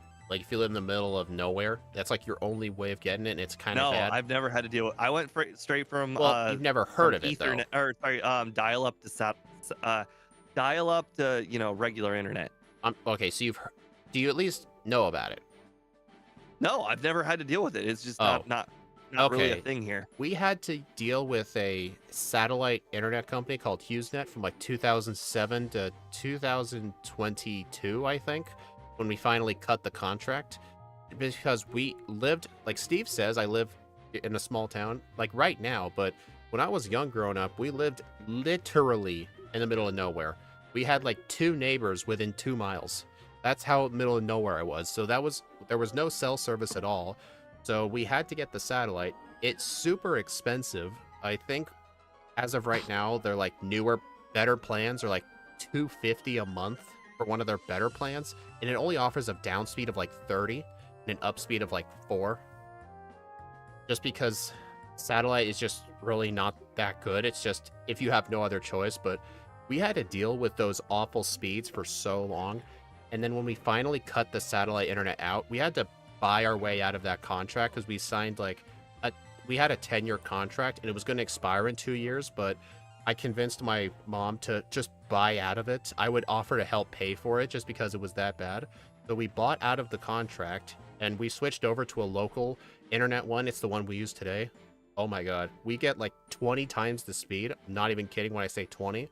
And it's literally a third of the price. So it's a great decision. You want to talk about buying out of a contract? My phone contract is so old. I actually have limited talking minutes via phone calls. I used to have that kind of phone plan in high school. I only get 100 minutes a month of phone calls. I've never even used half of that. But here's the thing, I only pay $30 a month.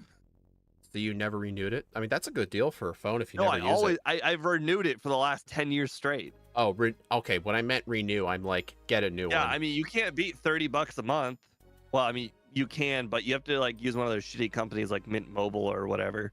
I don't know. Doesn't Mint Mobile go for like AT&T or something? But I'm not sure. I've seen their plans are really cheap. but Every company uses two companies' towers. Every company either uses AT&T's towers or Verizon's towers. Okay. Those are the only 2 towers that are available. Every company uses them. Right. So the I guess thing that's is, the shittier companies use less of them. okay.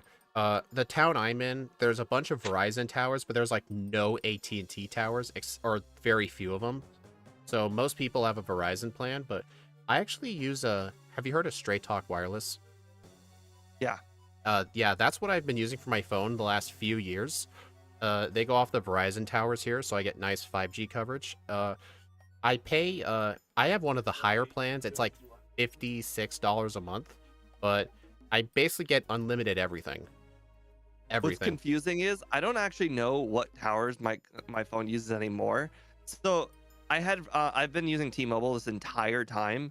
But back when I first originally got T-Mobile T-Mobile used AT&T towers, and and like I said, how all the companies use the two towers. The difference is the shitty companies use less of the towers. So, like for instance, whenever we go on vacation, we would drive down from Ohio down to Florida.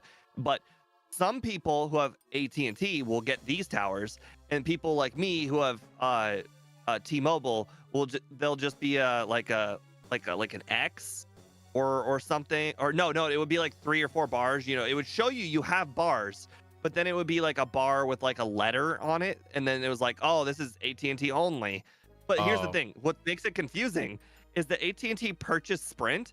Sprint used Verizon towers, so I don't know who's using whose towers anymore, because now T-Mobile has both towers for both companies. So I don't know how it works.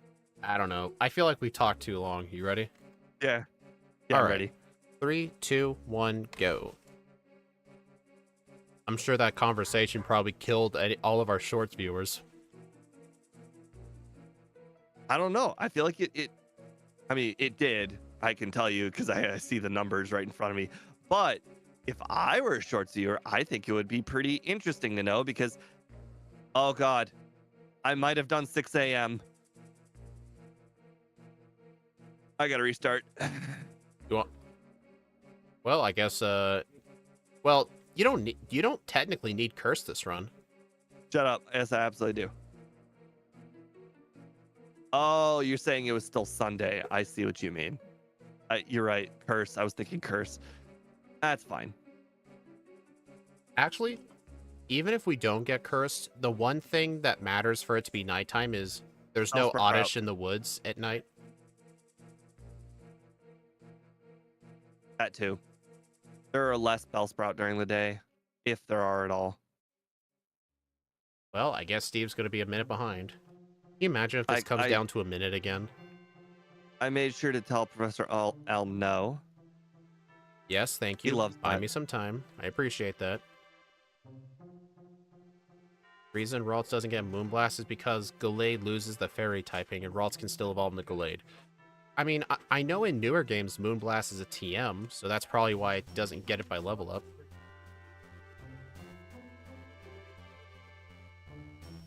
Yeah, actually, did Play Rough help with anything in this game at all? Like anything? I don't see why it would. It's not like you have stab. What was it gonna do? I don't know, I'm trying to think of where I used it last time. So Andrew's brought up this interesting issue with the vertical streams. They're apparently really behind. He just now messaged me that the vertical stream just finished the first run.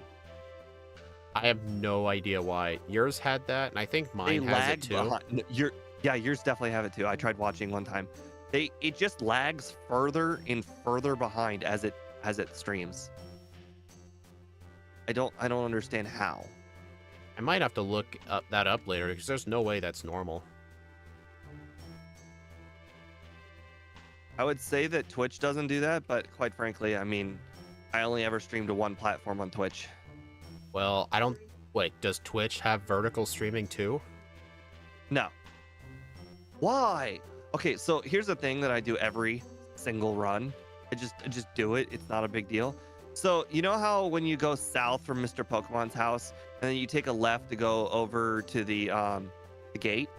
Yeah. Or jump over the fence? Yeah. Well, I always clip the grass. Like I'm always one step and clip the grass. Okay. And normally it's not a big deal, but every now and again I get an encounter, like just now.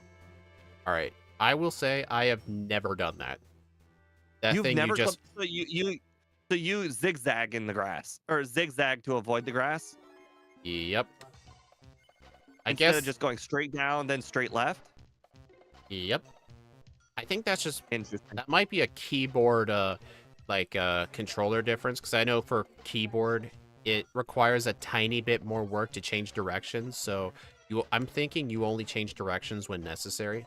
So you go straight lines as much as you can. That's what I'm guessing. No, that's just a personality thing. I don't think it has anything to do with keyboard. If anything... Oh, so you choose to If do anything, that. I would say that changing directions is probably easier in keyboard. I just don't. Oh. It's just a personality thing. I like being direct. I also do this in real life too.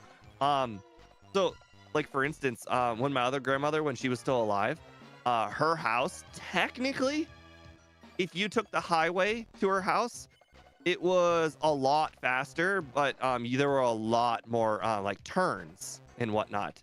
But you would save yourselves like 5 minutes if you took the highway and whatnot.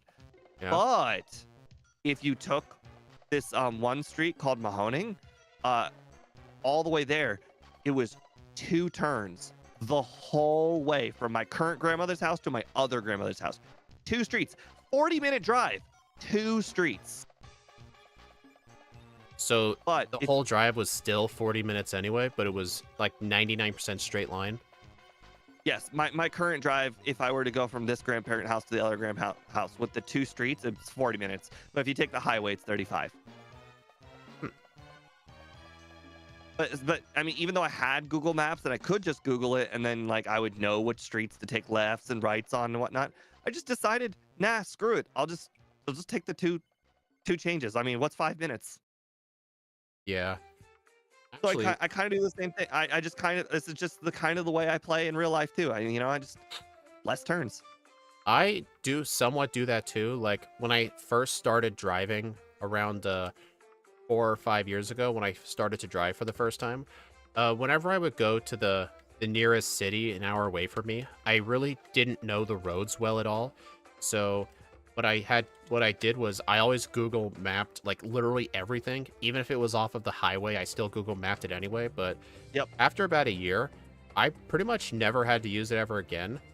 No matter where I'm trying to go, unless it's somewhere I've literally never been to before, like some random cafe or something, I will pretty much know where it is, because all I remember is like in the city, there's like 3 major streets. There's the main highway, and then there's 2 side roads where a lot of the traffic go through.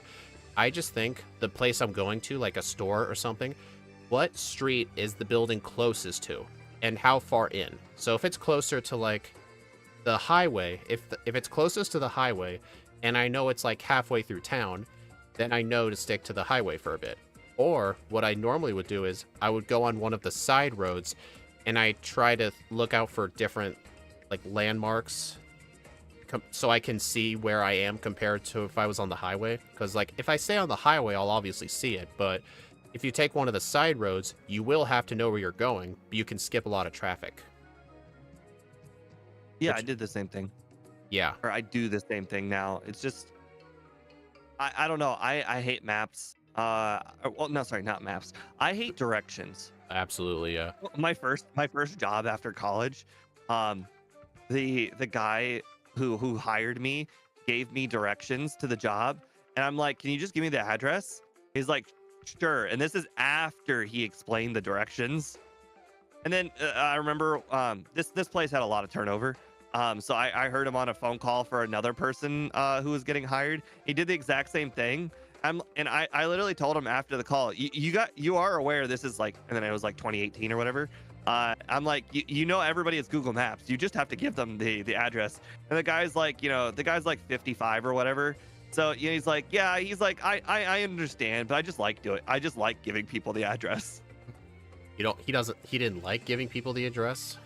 No, he just likes giving people the address. He likes explaining where it is. It's just an old person thing. So wait, I'm confused. What kind of directions did that old boss give? Literally the address, or like turn left here, turn right on this street, go Yes. straight? He would say, do you know where this is? And then you would say yes, or you would say no, and then he would give you another location. Do you know where this is? And then he would start from there, and then he would give you directions how to get to the building from that thing that he described. Okay, so he would do that instead of giving the address. Yeah, like, do you know where the Wendy's is on this road? And then he would explain how to get there from the Wendy's. That's funny. It's like you had to solve a little puzzle. Right. And the thing is, like, in my phone call, I let him do it, and then like I after it was done, I asked him for the address, and then I just wrote it down. Hey, AJ, what ROM hack is this? This is mostly the vanilla Game of Crystal. What I did was I took the tools that the developers had when making this game to add the Pokemon Meowscarada to the game. And along with doing that, I made some other fun changes, like make all the trainers have shinies just for the fun of it. I basically used developer tools. Like, it's like I built this game. Which I did. I literally actually built this ROM. Starting from the regular game. Starting from the regular, yeah. We use the regular game as a base.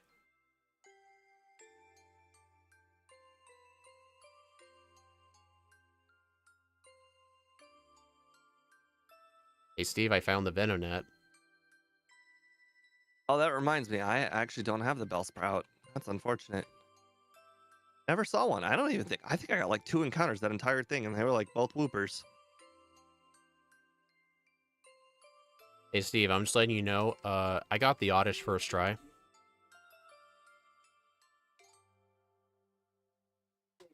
I don't know if you remember this, but I had to literally go buy more Pokeballs because of that Oddish last time. I didn't know this. I'm glad you shared. You seriously don't remember that when I said it? I sure. No, remember when I mentioned that I had to go back and buy more Pokeballs because I couldn't afford the Abra? That was I don't know what you're talking about. I won the last run without any setbacks. It was mano a mano. Everybody was doing their best. There were no setbacks in the last run. whatever. There is no war in Ba Sing Se. What are you talking about? Where do you think all the refugees come from? There is no war in Ba Sing Se.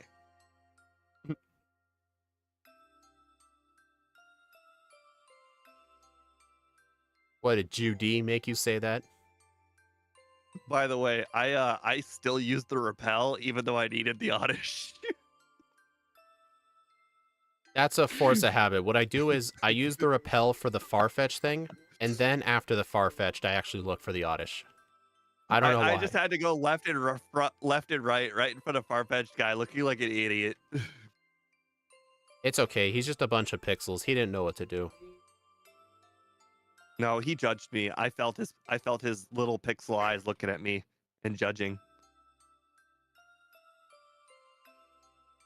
Okay, I'm judging myself by not picking up the charcoal or anything. I don't really like getting it unless I'm buying, like, all the punches. If I'm getting just one, I don't need it. But if I was getting, like, all of them, then I would. I'm trying to think, where was the first time I used Thunder Punch? Like, can I delay it?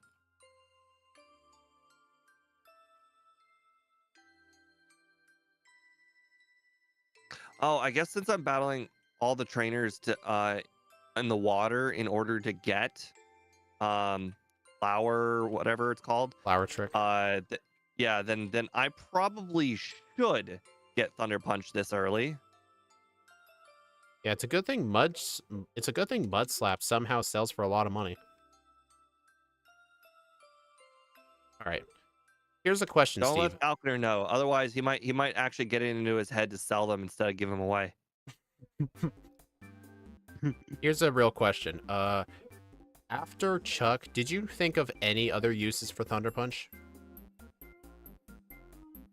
Not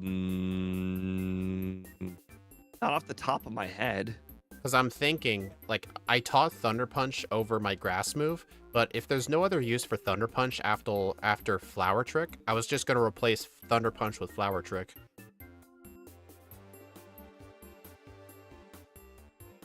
Hard to say.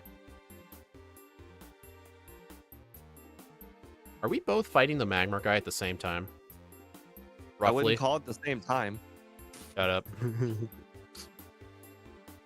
See, Steve, I didn't buy Thunder Punch yet. If you're wondering how I caught up. That's why. I already bought it. Yeah, I looked Hey, over at yours Steve. and I'm like, yep. Hey, Steve, you Instantly forgot the Abra.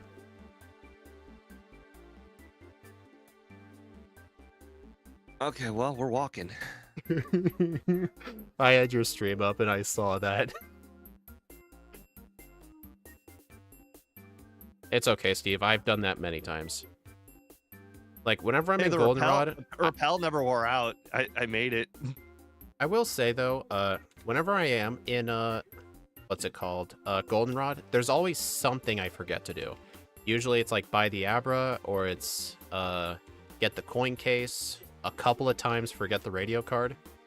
Usually the most common thing is I would just forget the Abra.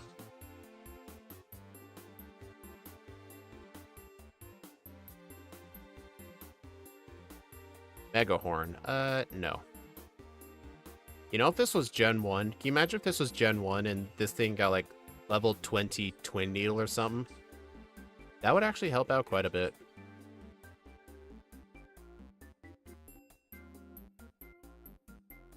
Hey Steve, Arnie called me. He told me about the bug catching contest. Good thing you got his number, otherwise you would never have known. I don't even know how. I think I was spamming A on him for too long. I have no idea how I got his number. He tricked me.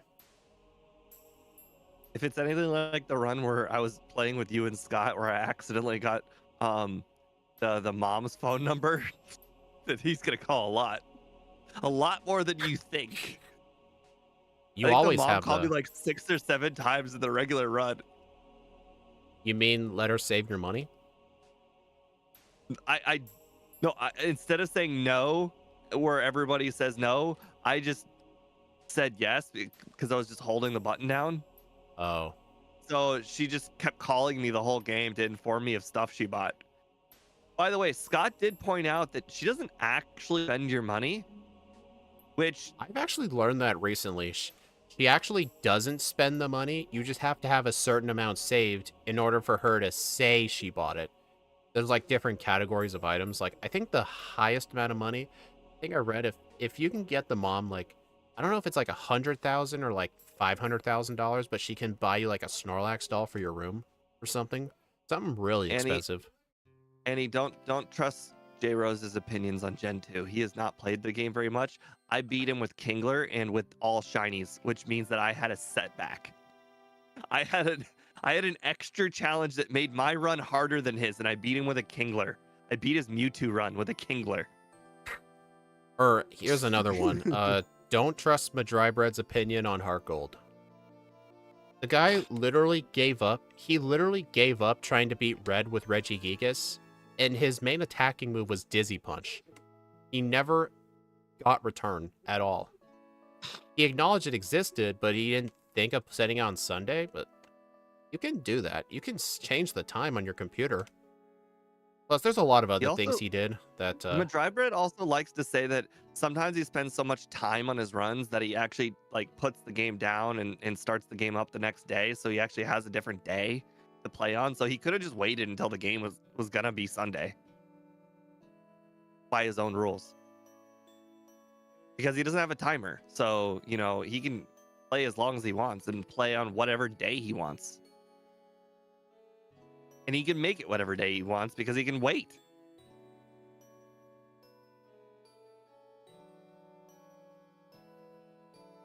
How are you facing a Lickitung? Where the hell are you? Oh my god, why are you east? I'm just getting a... This is what I did in the last run, so I'm just doing it again this run. Oh, that might be where you lost all that time you were wondering. Honestly, I don't think you don't go east because east is always out of the way. You only go east if you need training. Well, then again, even in the last run where I did it, by the time we both defeated Chuck, I actually went into the Rocket Hideout before you did. I made a mistake by getting 3 resets on Chuck. I would not brag about that. How many resets did you get on Chuck? Chuck himself? None. Exactly. That's where your time save was, not the fly point. I mean, if you think about it, though... He put me to sleep, then hit me with Dynamic Punch, so it's even longer. Well, Steve, that whole path I took to the Lake of Rage, you technically have to go there anyway, whether it's now or later. Because you have to manually walk to the Lake of Rage either way. Going west, we're not talking like minutes out of the way. We're talking like 20 extra seconds. Like we're not talking a lot of time. We're just talking it is some time. All I just think about is I have to go there anyway on foot do I just do it now or later? That's like the only difference. But I know Scott's talked about him going to the lighthouse for training. I always do that as a last minute thing. I would rather go east than go west, because if you do go west, you actually do have to backtrack, because you can't have your teleport point be in Olivine, because that'll waste time. So if you go to I Olivine, understand what you're saying. you'll have to I walk think back you're again. wrong because the reason why is the training east is optional and the training west is mandatory. So you're just delaying your training, whereas you're just straight up adding training by going east. Well, we'll just agree to disagree. I think what I just explained was a fact. If you train east, you're adding optional trainers. If you train west, you're just doing trainers you're regularly gonna do early. Well, Steve, whenever you go over there, there's a bunch of spinners. How often do you actually manage to skip those spinners? Well, it Like doesn't matter. the 'Cause Doug Trio if they're guy, optional or and they're spinners, then they're kind of mandatory. yeah, I Sometimes fought the mandatory, spinners. sometimes not. Plus, you have to get. I got the rare candy that's over there too, so I went all the way up to the rare candy. I know, but I'm saying you in the run where you have to go east to train, you still have to battle those lighthouse trainers. Yeah, but when you do actually beat Morty, though, you'll have to walk to Olivine the second time. You have to make 2 Okay, trips. but are optional trainers? Well, it's just a fact that optional trainers are going to take a lot longer than walking to Olivine one extra time. I don't think you can debate that. Oh, whatever. It's my strat. I can do what I want. Also, I'm just letting you know, Headbutt does one-shot the Krabby. Headbutt absolutely does not one-shot the Krabby. I must have crit or I'm something. 2 for 3 on Krabby, and one of them was a crit for me. Huh. I'm a level higher than you. Maybe I crit, or I had a lower level Krabby.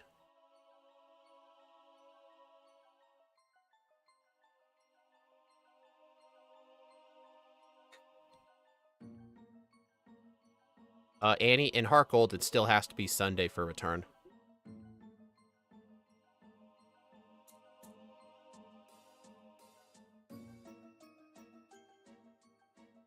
Oh God, I just realized I must have skipped a lot of training because now I'm 31. Whereas last time I was 33, so now I have to do even more training. Wait to a minute, compensate. though. That training actually benefited me, because we need Okay, the training for Chuck. Okay, well this run was an exception to the rule, not the rule. Well, I did it because I knew we still needed the training at some point. What level am I? I don't even remember which trainers are good. All I remember is the Gyarados guy. I'm 33. Honestly, did you use any rare candies at Red? No, but I used 2 of them in front of Lance uselessly. We have... How many rare candies do I have at this point? I think just the 1 candy? 1? Maybe we could train up to like 35 and just use the rare candy just to skip a level?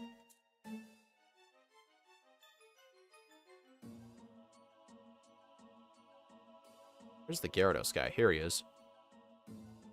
Yeah, his training's pretty fast. Helps we're in medium slow. Sure All does. right. All right, I think 34 and a half should do. I'll just use a rare candy in front of Chuck.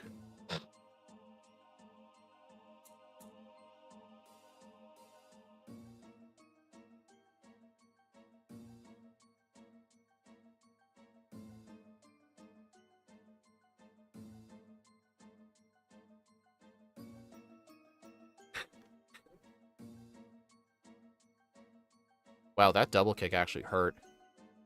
Yeah, I know. He hit me with double kick last time and it hurt a lot. Actually, the second one of it crit. I didn't know that they fixed it in this game. Yeah, Gen Another- 2, each hit has a separate chance of critting. I actually don't like that. It makes it a bit more scary, like, because if you know, like, oh, I can survive a double kick, it does 1, 2, and then 3 does so much damage, you're like, wait, no, what's going on? Oh my God, you just reminded me. One of my other favorite games as a kid was called Lord of the Rings: The Third Age, and it's a taking turns game. But one of the attacks I like to use was called Icthelian's Rage. It's just a three hit move, you know, like triple kick or whatever. But when one of those hits crits, you feel so good. Like normal hit, crit. Right. Yeah, that's how it works to this day. Oh. Hey guys, Oh, don't really? tell I didn't know. Hey guys, don't tell Steve, but I used a rare candy when I only had 200 to the next level up, but don't tell him. What? That's absolutely nuts. Well, I don't mind wasting that experience. It's not like I need it. Oh, nice. One shots the Primeape. And the Poliwrath. Wow, that was easy. Can you imagine... Staples button. The Staples easy button, yeah. Can you imagine what this run would be like if Snowy didn't help me make this move always crit? This Pokemon would actually straight up suck. My boss at work actually has one of those Staples buttons.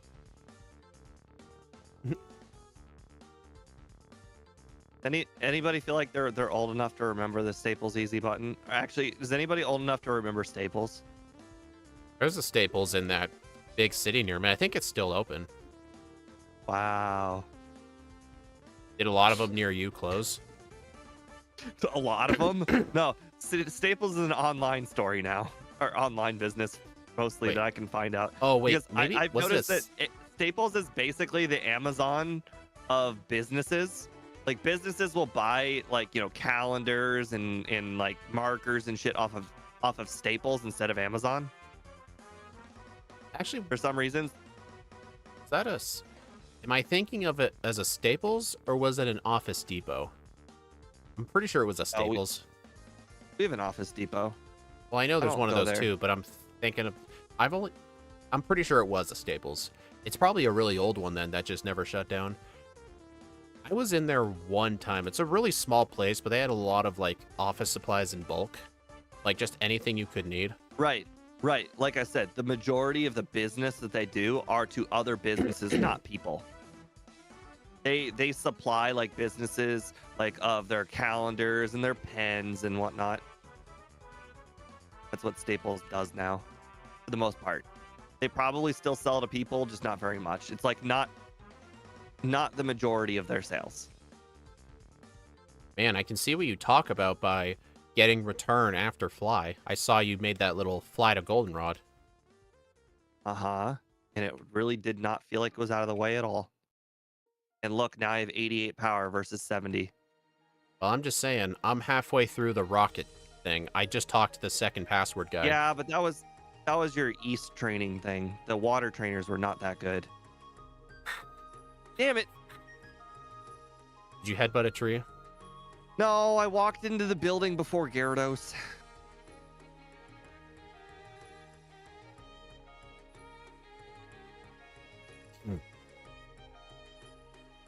Oh, look, Andrew's confirming my point. He said but he used to go when he was a teacher, he would buy office supplies from Staples. Nice. That's kind of, well, I guess that doesn't really prove my point because he's a person, not a business. They're Yeah. like And a the wholesale people that like to buy store. bulk- the people that like to buy bulk are generally businesses. So The it's worst like part they're is- wholesale. So one time, one of the previous temp jobs I had, they told me they were getting everybody calendars, and then they gave me a link to the Staples website, and I looked at all these calendars. These calendars are like $14.99 or whatever, and I'm like, I can get it way cheaper on Amazon. I can get you like I don't know, $4.99 or whatever on Amazon. Like, no, we buy from Staples here. I'm like, but why? It's way cheaper on Amazon. And they're like, you know, we get a company discount. And then I asked them how much the company discount was. It was like 20%. Like, even with your 20% discount, it was still more expensive to buy from Staples than it was Amazon. Was it like the same kind of calendar? Like what were the $15 ones? Like the little I looked gloss at paper? basically the same one. They were both like beach calendars. They were like the same thing. Were they It's like just the triple. were they like the glossy, thick cardboard paper kind of calendars? No, Not they the were one- just calendars, you know, flimsy ass pages. They're like, you know, one One- foot by 1 foot. Oh, like the kind of ones you could make with a printer at home? Damn it. No, because the ones at home are like 12 by 8 or whatever. Oh, those. Oh, you're not. I keep thinking you're imagining the flip calendars, not like the giant one that's on one piece of paper. I'm Okay, talking about, yeah, I can see the mix-up. you know, the regular calendars everyone thinks of when they think of calendars. Yeah, the one where you flip up a page for each month. That's the one I It's like think 1 of. foot by 1 foot. I think I'm just Although confusing I don't- myself. I better just I stop don't use talking. those kind of calendars. I use what do you call? Your phone calendar? No, well, yes, but also, they called the magnetic ones. Dry erase. Oh, we have one of those too. I like the dry erase ones. Hey, Steve, Arnie keeps calling me. He won't shut up. I know Arnie's the one that told you about the Yanma, right? He actually did earlier when I was training. He's like, hey, Speed, there's Yanma. You should come over here and get one. That's a rare thing. That's like once a week. Did I listen and go catch one? Well, I mean, it's no Raikou, you know. Hey, Steve, I'm just letting you know, Fira wanted to test out the ether. Oh, how dare it. Dude, I still cannot believe how fast this thing is. Oh, I keep forgetting. You're like an actual minute ahead of me. I was like thinking I was actually like really far behind you.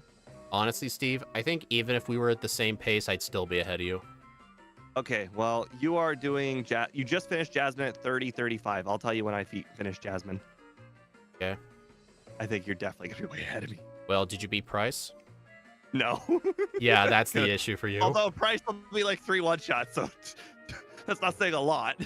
Yeah, but still, like, it's probably going to be 30-35 when you beat Price at best. Yeah, it's probably true. You're doing a good pace. Although I think it's just because you did more efficient trainers to the east than my water trainers.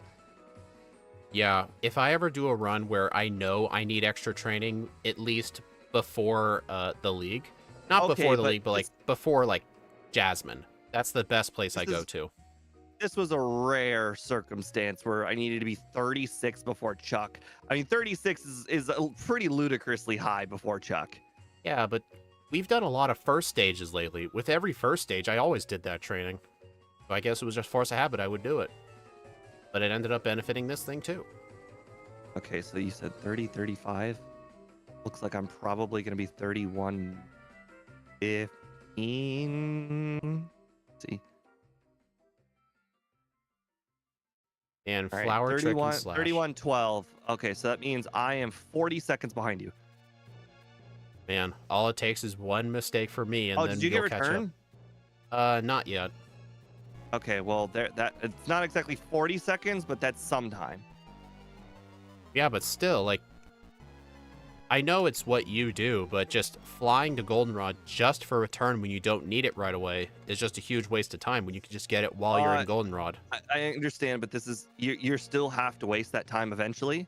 Yeah, but it's not going to be So, as much time because I'm not flying there just to fly Did away. you talk to Jigglypuff twice like I did? Not this run. This clearly this saves time by talking to Jigglypuff. Didn't you know it does the negative speech glitch? Is that even a thing, or are you just making shit up? Making that up.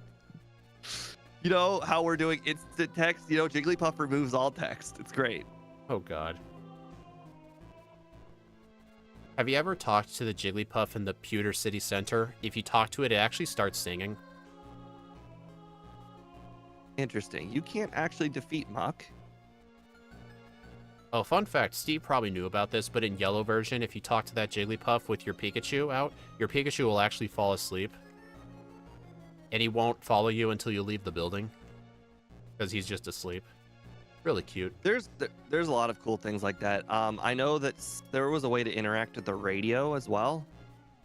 I don't remember what it was. In yellow? No, in Crystal. Or well, sorry, in Silver. I actually don't know if it's in Crystal. It's probably in Crystal. I know there's an interaction with the radio. I think it had to do with something with Oak's call. Like if you if you talk to Oak or something, then Oak will include you in his show or something like that. Hmm. I could be wrong, but or maybe you that girl that sits in front of the radio, maybe you do an interview with her and it then your answers get broadcast on the radio. I know Gen 4 does that. I did that a lot as a kid Then when that might playing be it. Platinum and Heart Gold. Yeah, there was a bunch of like interviewer people, like the camera and the microphone. You would just find them all over the world. You fought them in a double Oh. battle, and then you did a little interview, and they'd put it on the TV. No, I'm talking about the girl who gives you the pink bow, or at least at maybe a floor below her or something. Somebody that sits in front of a radio gives you like an interview and you answer questions, and then Professor Oak on Professor Oak's show will like repeat your answers back or something. Hmm. It's something minor like that. That one specifically, I'm not sure.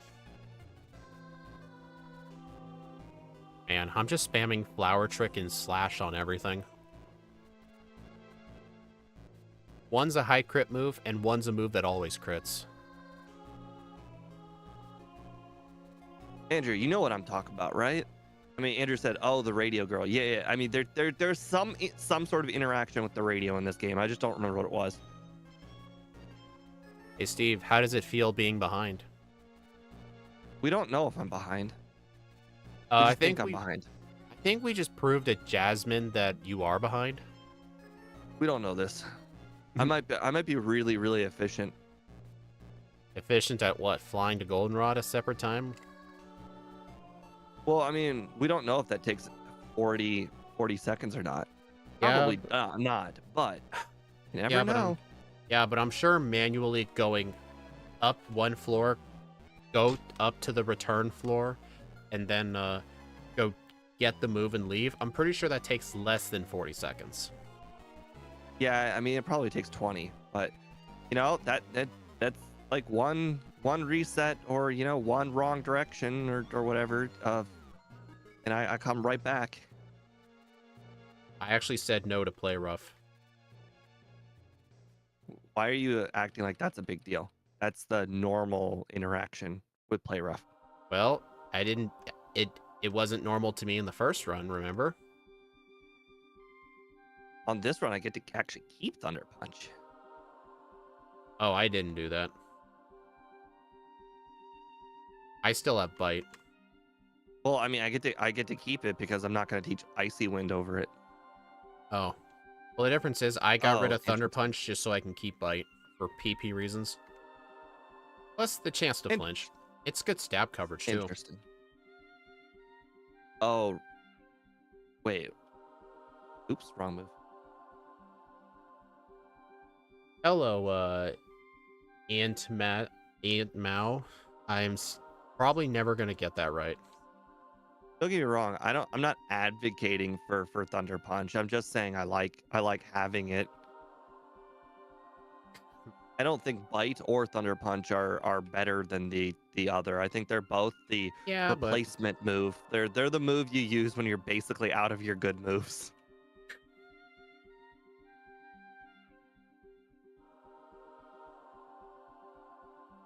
Honestly, Bite's just for the PP reasons, honestly. Plus, Dark offensively is somewhat good. I wouldn't call it good. I would call it quite neutral. Yeah, that's what I meant.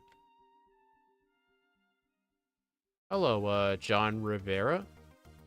I'm doing good. Hope you're enjoying the stream. Aunt Mau. Aunt Mau? Okay. Dang it.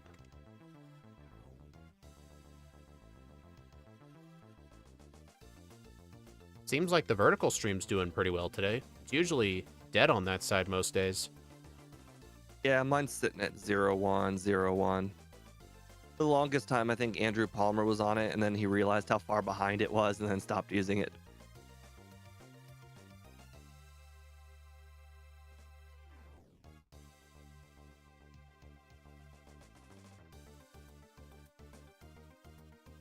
You know what's funny? I know I'm not going to teach rest, but I still got it anyway. What happened? I was looking at Oh, the I saw I was that. looking at I was looking at the views for the vertical stream. Oh no, I saw that.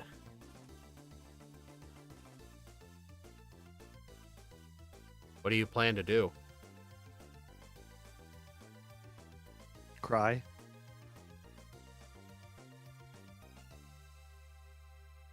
That hurts. Uh, he was looking at another screen. He was spamming A, and he taught play rough over flower trick. That hurts. Luckily, I don't think it was mandatory to the run, so I'm gonna keep I don't going. But I I don't don't think think I'm gonna so, beat the no. first run now. Yeah, I don't. It's not like the true mandatory move. It was mainly like a time save, just because it one shot a lot of random things. I mean, at least it wasn't return. If it was return, I'd have to go back and get headbutt. The worst part is I'd have to go in the forest to get headbutt. Oh, I actually got that move. Where's that berry? There it is. What do you mean you got rest and you weren't going to use it? I'm 100% going to use rest. I never used it on red in the first run, so why get it? I used it on Pikachu when I got hit by enough thunders. Well, I used flower trick to one shot it and set up on Venusaur. Okay, but Steve, did you just take all the damage and then set up or then I outsped knock out all his Pokemon from there I without outs- using rest? I Oh, outs- no wonder you're complaining about Solar Beam. You just took all the damage from all the attacks. Dude, I resist Solar Beam. Like, I No only need... wonder you were complaining about. I resist Thunder and I still used rest. Yeah, but Thunder can paralyze. Solar Beam can't do that. Now can it? I'm saying in this case, both I think Solar Beam and Thunder basically do the same damage. The difference is I had rest. No, they are not equals, though. Paralysis is way worse. Plus, Thunder's not a two-turn move. Because sometimes the Venusaur's an idiot and just spams Solar Beam.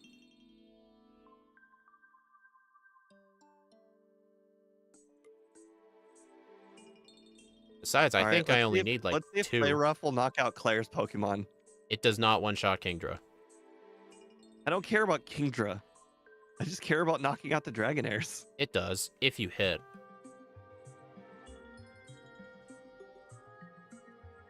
What's the worst that Kingdra is gonna do? Use Smokescreen? Smokescreen?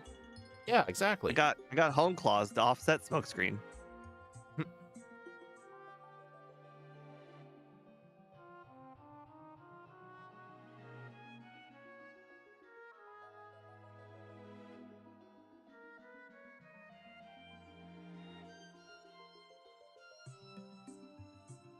Thankfully, I remembered to get your teeny, even though no one reminded me. That's fine. Dang I it, need to first learn. optional trainer. Darn it. The crappiest trainers too. Hey, that's not nice. You know, if they wanted me to call them nice things, they should have had better Pokemon. Based.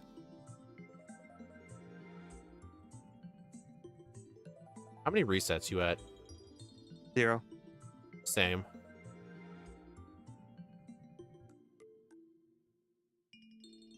Although, to be fair, I don't really expect any resets until Karen and then Lance, but more or less just Karen. Did you at least get the Bitterberry for Karen? No. You forgot? No. You don't plan to use it at all? Do I you think just it's overrated. do you just plan to just hope you don't hit yourself or something? I don't use berries when I don't have to. Says the one who, in most runs, grabs extra berries. Or paralysis What? cure berries. I only grab Paralysis Cure Berry. It's the only useful berry in the whole game. Dude, we've done plenty of Pokemon where you picked rest up of the an berries- extra berry. I The rest of remember the berries basically don't exist. I remember there was a run we did recently with a first stage Pokemon where you intentionally took off of the berry just so it wouldn't be used on a random Pokemon. No, see, here's the thing. You, Oh, no, I just pulled a speed. Did you forget the... Oh, Oh, that's just... That's Okay, too embarrassing. I'm not gonna win. I've eliminated myself. okay, Steve. You 100% deserve shame for that. I You're do. I you're the do. one who That's keeps saying that's I never don't I once don't happened, forget. and now This it never did. happens. I think I've been so focused on doing other things that I completely forgot. Recommend me the best Pokemon game. My favorite Pokemon game is probably Black 2 or White 2, followed by Oh, Fire Red, then Heart Gold. it's even more embarrassing by the fact that I bought the exact amount of escape ropes that I needed, so I couldn't even escape. Oh, that is hilarious.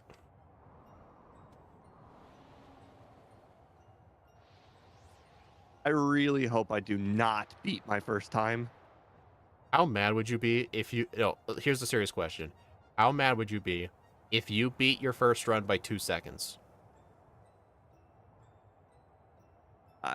I'd be very disappointed. Yeah. I don't like beating the first run with a really bad run. It leaves a bad taste in my mouth. You Mantu, probably still never going to pronounce it right, but I'm trying. Uh, I would sort of recommend against Platinum because I know it's got a really big difficult curve and the story is very slow paced. But if you don't mind the slow pace, I guess it's good.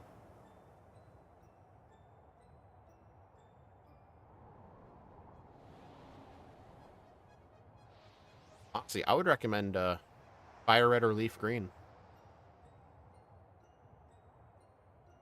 just because it's a way to experience the Kanto games without all the Gen 1 bugs. I mean, I like the bugs, but I'm sure a casual player wouldn't like the bugs.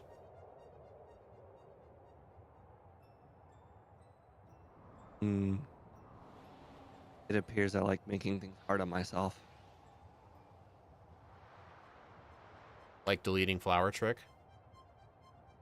I mean that too, but also apparently knocking out the Pokemon on the rivals team. So now I have to go in without any home claws. Alright, she just missed the first sand attack. I got hit by sand attack, and then Confuse Ray hit, my berry ate it, and now I'm at +3 and I'm gonna one-shot her whole team.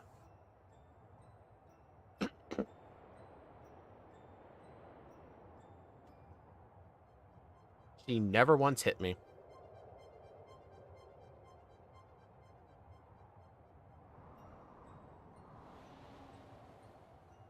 Oh no. Will use the speed strat against me. What is Use that? Confuse Ray. I got hit by Confuse Ray. Oh. I actually got hit. The Gyarados actually used a turn 1 Hyper Beam crit. Never used Rain Dance, which really surprised me.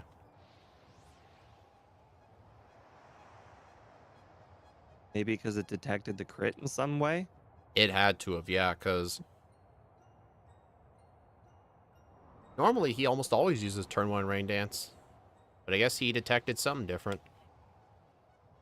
Fire Leaf Green does patch bugs generally, but honestly, I'd rather put up with the bugs than the issues of Fire Red Leaf Green. What issues are you talking about, though? Oh, the whole Golbat and Crobat thing. I will admit that did piss me off when I played the game at first, because I always wondered why Golbat couldn't evolve, but then again, that's not really a problem if you just never used Golbat. I think that only really happens with the Golbat. I don't think that happens with any other Gen 1 Pokemon in that game, I think. I mean, most I people actually don't really even wish play with Golbat. I really wish I liked Gen 3 Plus more. Why? Because the views are better. What makes you think that? Based on how every single mod and whatnot are made based off of Gen 3. Oh, yeah. I mean, then again, MVF said your overlay will eventually be compatible with it. Like for instance, you remember every single Minecraft mod was made based off of one Minecraft update for a very long time. I don't know if they ever changed that or not. I think they're usually based on like 1.12 or like 1.8. It was before sheep, or it was not sheep. It was before they added mutton to sheep. That's how long ago. Well, all I know is most mods in like servers only go to like version 1.8 or 1.12, because 1.13 was the update they changed a lot of how Minecraft worked. That was the update that added like the better looking oceans, the new swimming. For some reason, starting 1.13, the game became a lot more demanding, and if you had an older PC, it was really noticeable. So a lot of servers stuck to 1.12, and another reason some servers stick to 1.8 was because 1.9 did the combat update, which still pissed a lot of people off to this day. I hate the combat update. I liked being able to swing uncontrollably. I will admit, I actually did for the longest time because I'm mainly a Bedrock Edition player, which never had that part of the update. So, because Bedrock always had the spam clicking, it never had the whole you swipe with your sword and you wait like half a second. Yeah, I hated that. But the combat update did have other good things, like it added the elytra. I don't like that either. What? The reason I don't like it, because the achievement was so annoying to get. There's an achievement for using Electro to go through a 1x1 block. Oh, I remember that one, yeah. Yeah. Freaking annoying to get. How many times have you died while doing that? Well, here's the thing. I only died like 3 times when I did it on the console version, or sorry, the Xbox 360 version. But when I did the Xbox One version, I had to do it. I died so many times, and the reason why is because the Xbox 360 version had a tutorial world where you got a free Electra, so you didn't have to go through like any of like the problem of like getting one and whatnot because it was just handed to you. Oh, yeah. And also the tutorial world had really, really high up areas where, and I watched a guide way back in the day, and the guide was like, hey, all you have to do is just kind of like dig a hole here and then activate the Electra when you have like fallen like 100 blocks, then you fall through the hole you dug, and then that counts as a one by one, even if you do die. But when I did it on the Xbox One version, then the tutorial world was gone. So it took me really long to get the Electra, and then I didn't have the tutorial world, so I kind of have to like create the whole thing from scratch to fall through the Ah. hole. At least I remembered the whole thing working, but imagine how much more difficult it would have been if I had to go through a 1x1 gap without the hole. Yeah. You talk about hating the combat update. Have you ever played, like, were you mainly like a Java player back then, or did you mainly play Xbox? What do you mean mainly? It's basically Java. What other version is there than Java? Bedrock? I thought this was just a version. I thought that was just a name. There's something that actually is Oh, unique to the Bedrock version. yeah, it's coded in C++ instead of Java, and there's like a bajillion differences. And basically everything that isn't PC is Bedrock Edition. Xbox is Bedrock, PlayStation, Switch is Bedrock. Like anything that doesn't Oh. explicitly say Java is Bedrock Edition. I played on PC and Xbox. That was it. So yeah, basically, Mostly PC. yeah, the way you can tell, if the title screen says Minecraft Java Edition, then obviously it's Java. But if it just says Minecraft, then it's the Bedrock Edition.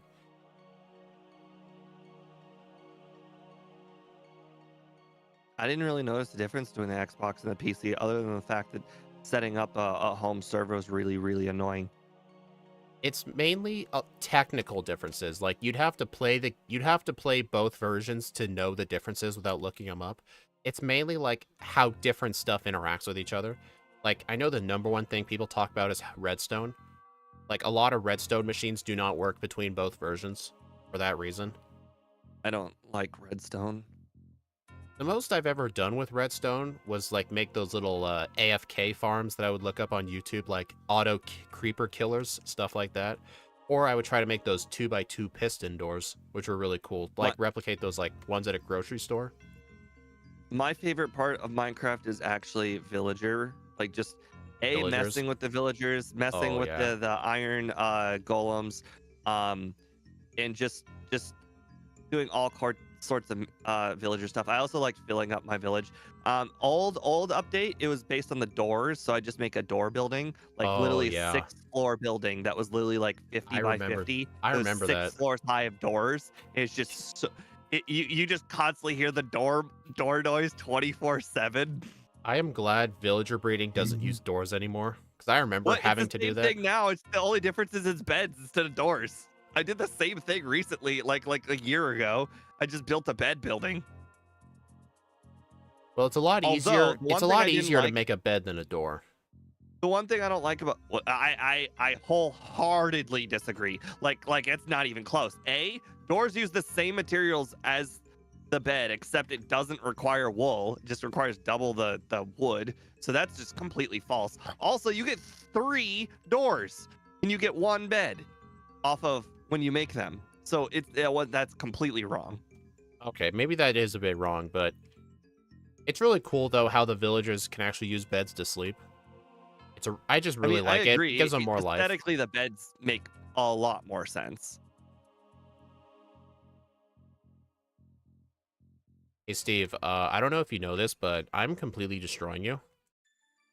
Yes, I knew this the moment I effed up the Dratini. I think even like with the flower trick thing is still going fine. I'm still basically one-shotting everything, but boy, the Dratini thing really screwed everything up.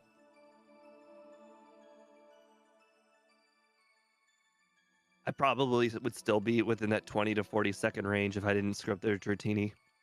So what is it probably now? Like a minute, maybe? Yeah, probably.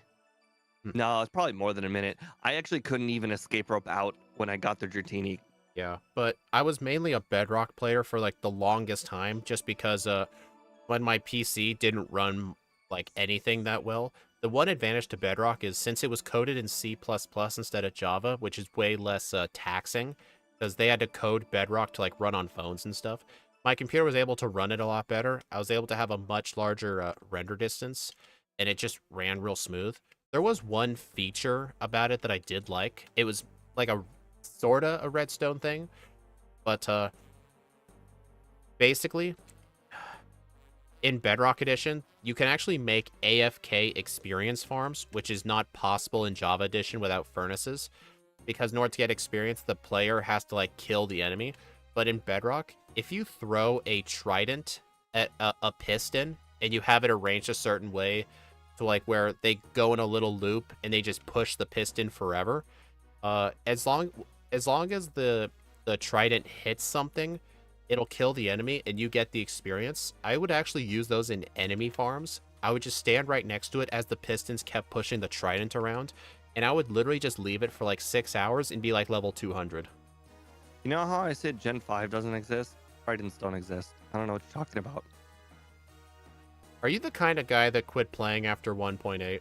Oh, no. I didn't say quit. I just based, Never you know, updated? how I said that whenever you played like mods and whatnot on the PC version, they were always using one update, one really old update. It was before they added those guys that give the tridents. Dude. The one Yeah. old update. Like all of the mods did not have those guys way back when I played. Tridents were And added quite in frankly, like we're 1.13. talking like years. Like there were literally like 3 years of mods that I was playing that always only had one update. Oh, I know what they're called now, Annie. I'm just saying, like for the vast majority of my Minecrafting, they weren't there. And Even now, 3 years after they actually did exist, they still weren't there because all the mods didn't use them or didn't use an update where they existed. true. I mean, I've only started playing Minecraft recently with my brother again for the first time in a long time. The last time I played was like 1.19, and now it's on 1.21, and there's a lot of new stuff. I don't even know what's in the game half the time. But Dude, they completely overhauled the Java version. bro, I played for the first time in a long time, and I was just kind of walking around trying to experience the biomes and whatnot. And I walked into this biome that had really, really thick snow, and then it just fell. Like I just Oh, dropped like a brick, and then I just like suffocated to death or something. It was that's the most funny. confused I'd been in a while. Do you know what I that was literally, now? I said, F it. I'm just, this world is done. Everything that I have on me is gone. I'm never getting it back. I'm starting a new world. You know what that was? Do you know what that was now? What? That was a powdered snow. They added that in 1.18 to some mountain biomes. You have to actually wear leather boots in order to walk over it. Otherwise, you sink into it and get frostbite. But you can dig out if you have like a shovel or a bucket of water. I People think I freak out. suffocated, I thought. Yeah, but I've never once died in like that kind of snow because you always had enough time to get out your shovel. Yeah, but when you don't understand what's going on, things are a little different. It just happened. I didn't understand why it was happening. I was like, where did the ground go? Okay, that makes sense.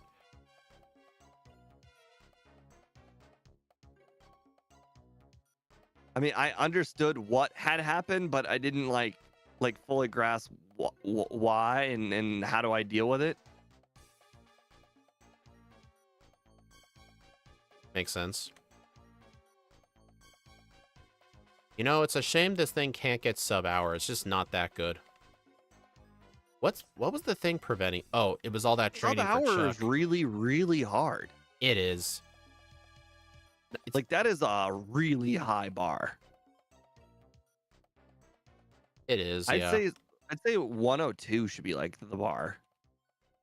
Like if you can get under 102, you're a very good Pokemon. Sub-hour is like excellence. I consider sub-hour god tier time. Like for Right. red and blue, that'd be like sub 30 would be god tier time. Yes, because I think I only have like 3 Pokemon that have done it. Yeah, but I have 1 or 2 Pokemon in Crystal that got sub-hour. So I consider that god tier time, but the fact that I just beat blue and it's a teeny bit over an hour means if theoretically this thing was a tiny bit better, it could get it. The main problem is it needed a lot of training for Chuck. What was my first time? 107.42. Oh no, it looks like I'm gonna beat that. I really don't want to beat that. I know why, because you were faster than me by like 6 seconds. No, it's just the fact that I've got 7 less resets and I save so much time. You just you just don't want your best time to be one where you pulled the speed and you forgot Flower Trick and the Tratini. No, the Flower Trick thing is completely irrelevant. Like it literally made no difference. It was the Every Dratini. single battle I used Flower Trick on, I'm using Play Rough right now, and it's exactly the same. You're just upset that Result. you're just upset that you forgot the Dratini. Yeah, I don't think the teaching of Flower Trick or over Flower Trick actually made any difference at all. Like everything that was a one shot with Flower Trick is still a one shot with Play Rough. Then what and made you lose the run then? The genie thing, and also just being behind you because you're better overworlding than me. Then again, Steve, a bunch of my leaderboard times were runs where I forgot Dratini. I've explained this on chat a bunch of times. If you get no resets, I can't beat you. It really is that simple. Your overworlding is better than mine, so the only way to beat you is by getting fewer resets and being more strategic. 102.23. Okay. Well, I forgot to put leftovers on for blue, so I lost. 405. That was a really good Pokemon. The only thing it really struggled at was honestly just Chuck, because without Flower Trick, it becomes really luck dependent whether you beat him or not. I'm curious if Giga Drain was probably good enough to beat Chuck. It is not, because I used Petal Dance on that Poliwrath, and it did not one-shot it. And I was level 35. No, I meant to offset some of the damage that it does, because apparently from maybe. full HP, it does not knock you out with Dynamic Punch. I mean, don't get me wrong, you still have to not hit yourself, but, you know, that's I the wouldn't only know that. obstacle.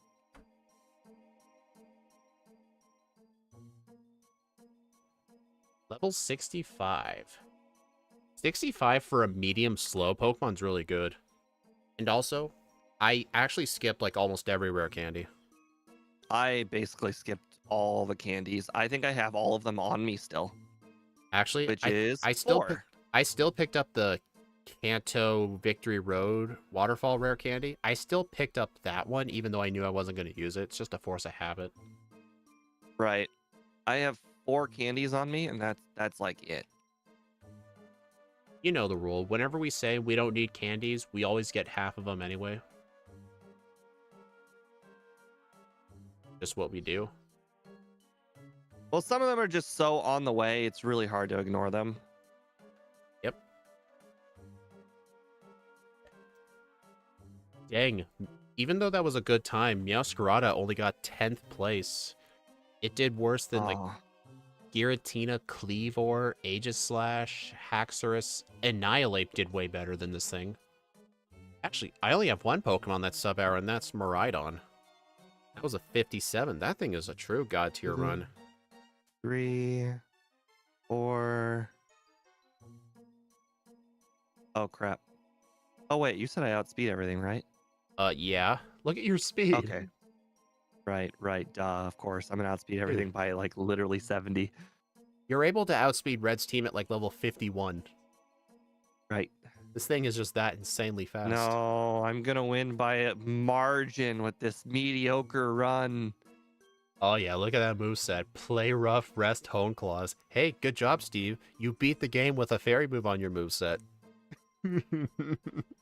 I guess that should be an achievement. 68. Yeah, higher level than me. You probably used the candies. I used all 4 candies then, because why not? 410. Mine was a game time of 405. But Alright, that's overworld. Alright, so let's see. Switch to top monitor. Alright, I'm gonna deafen. Alright, everyone, thank you all for stopping by. I do appreciate it. We will be taking an intermission. We'll be back in 20 minutes, where we'll be doing Pokemon Crystal with Jeng Mowo. So yeah, we're doing 2 Crystal streams today. So I will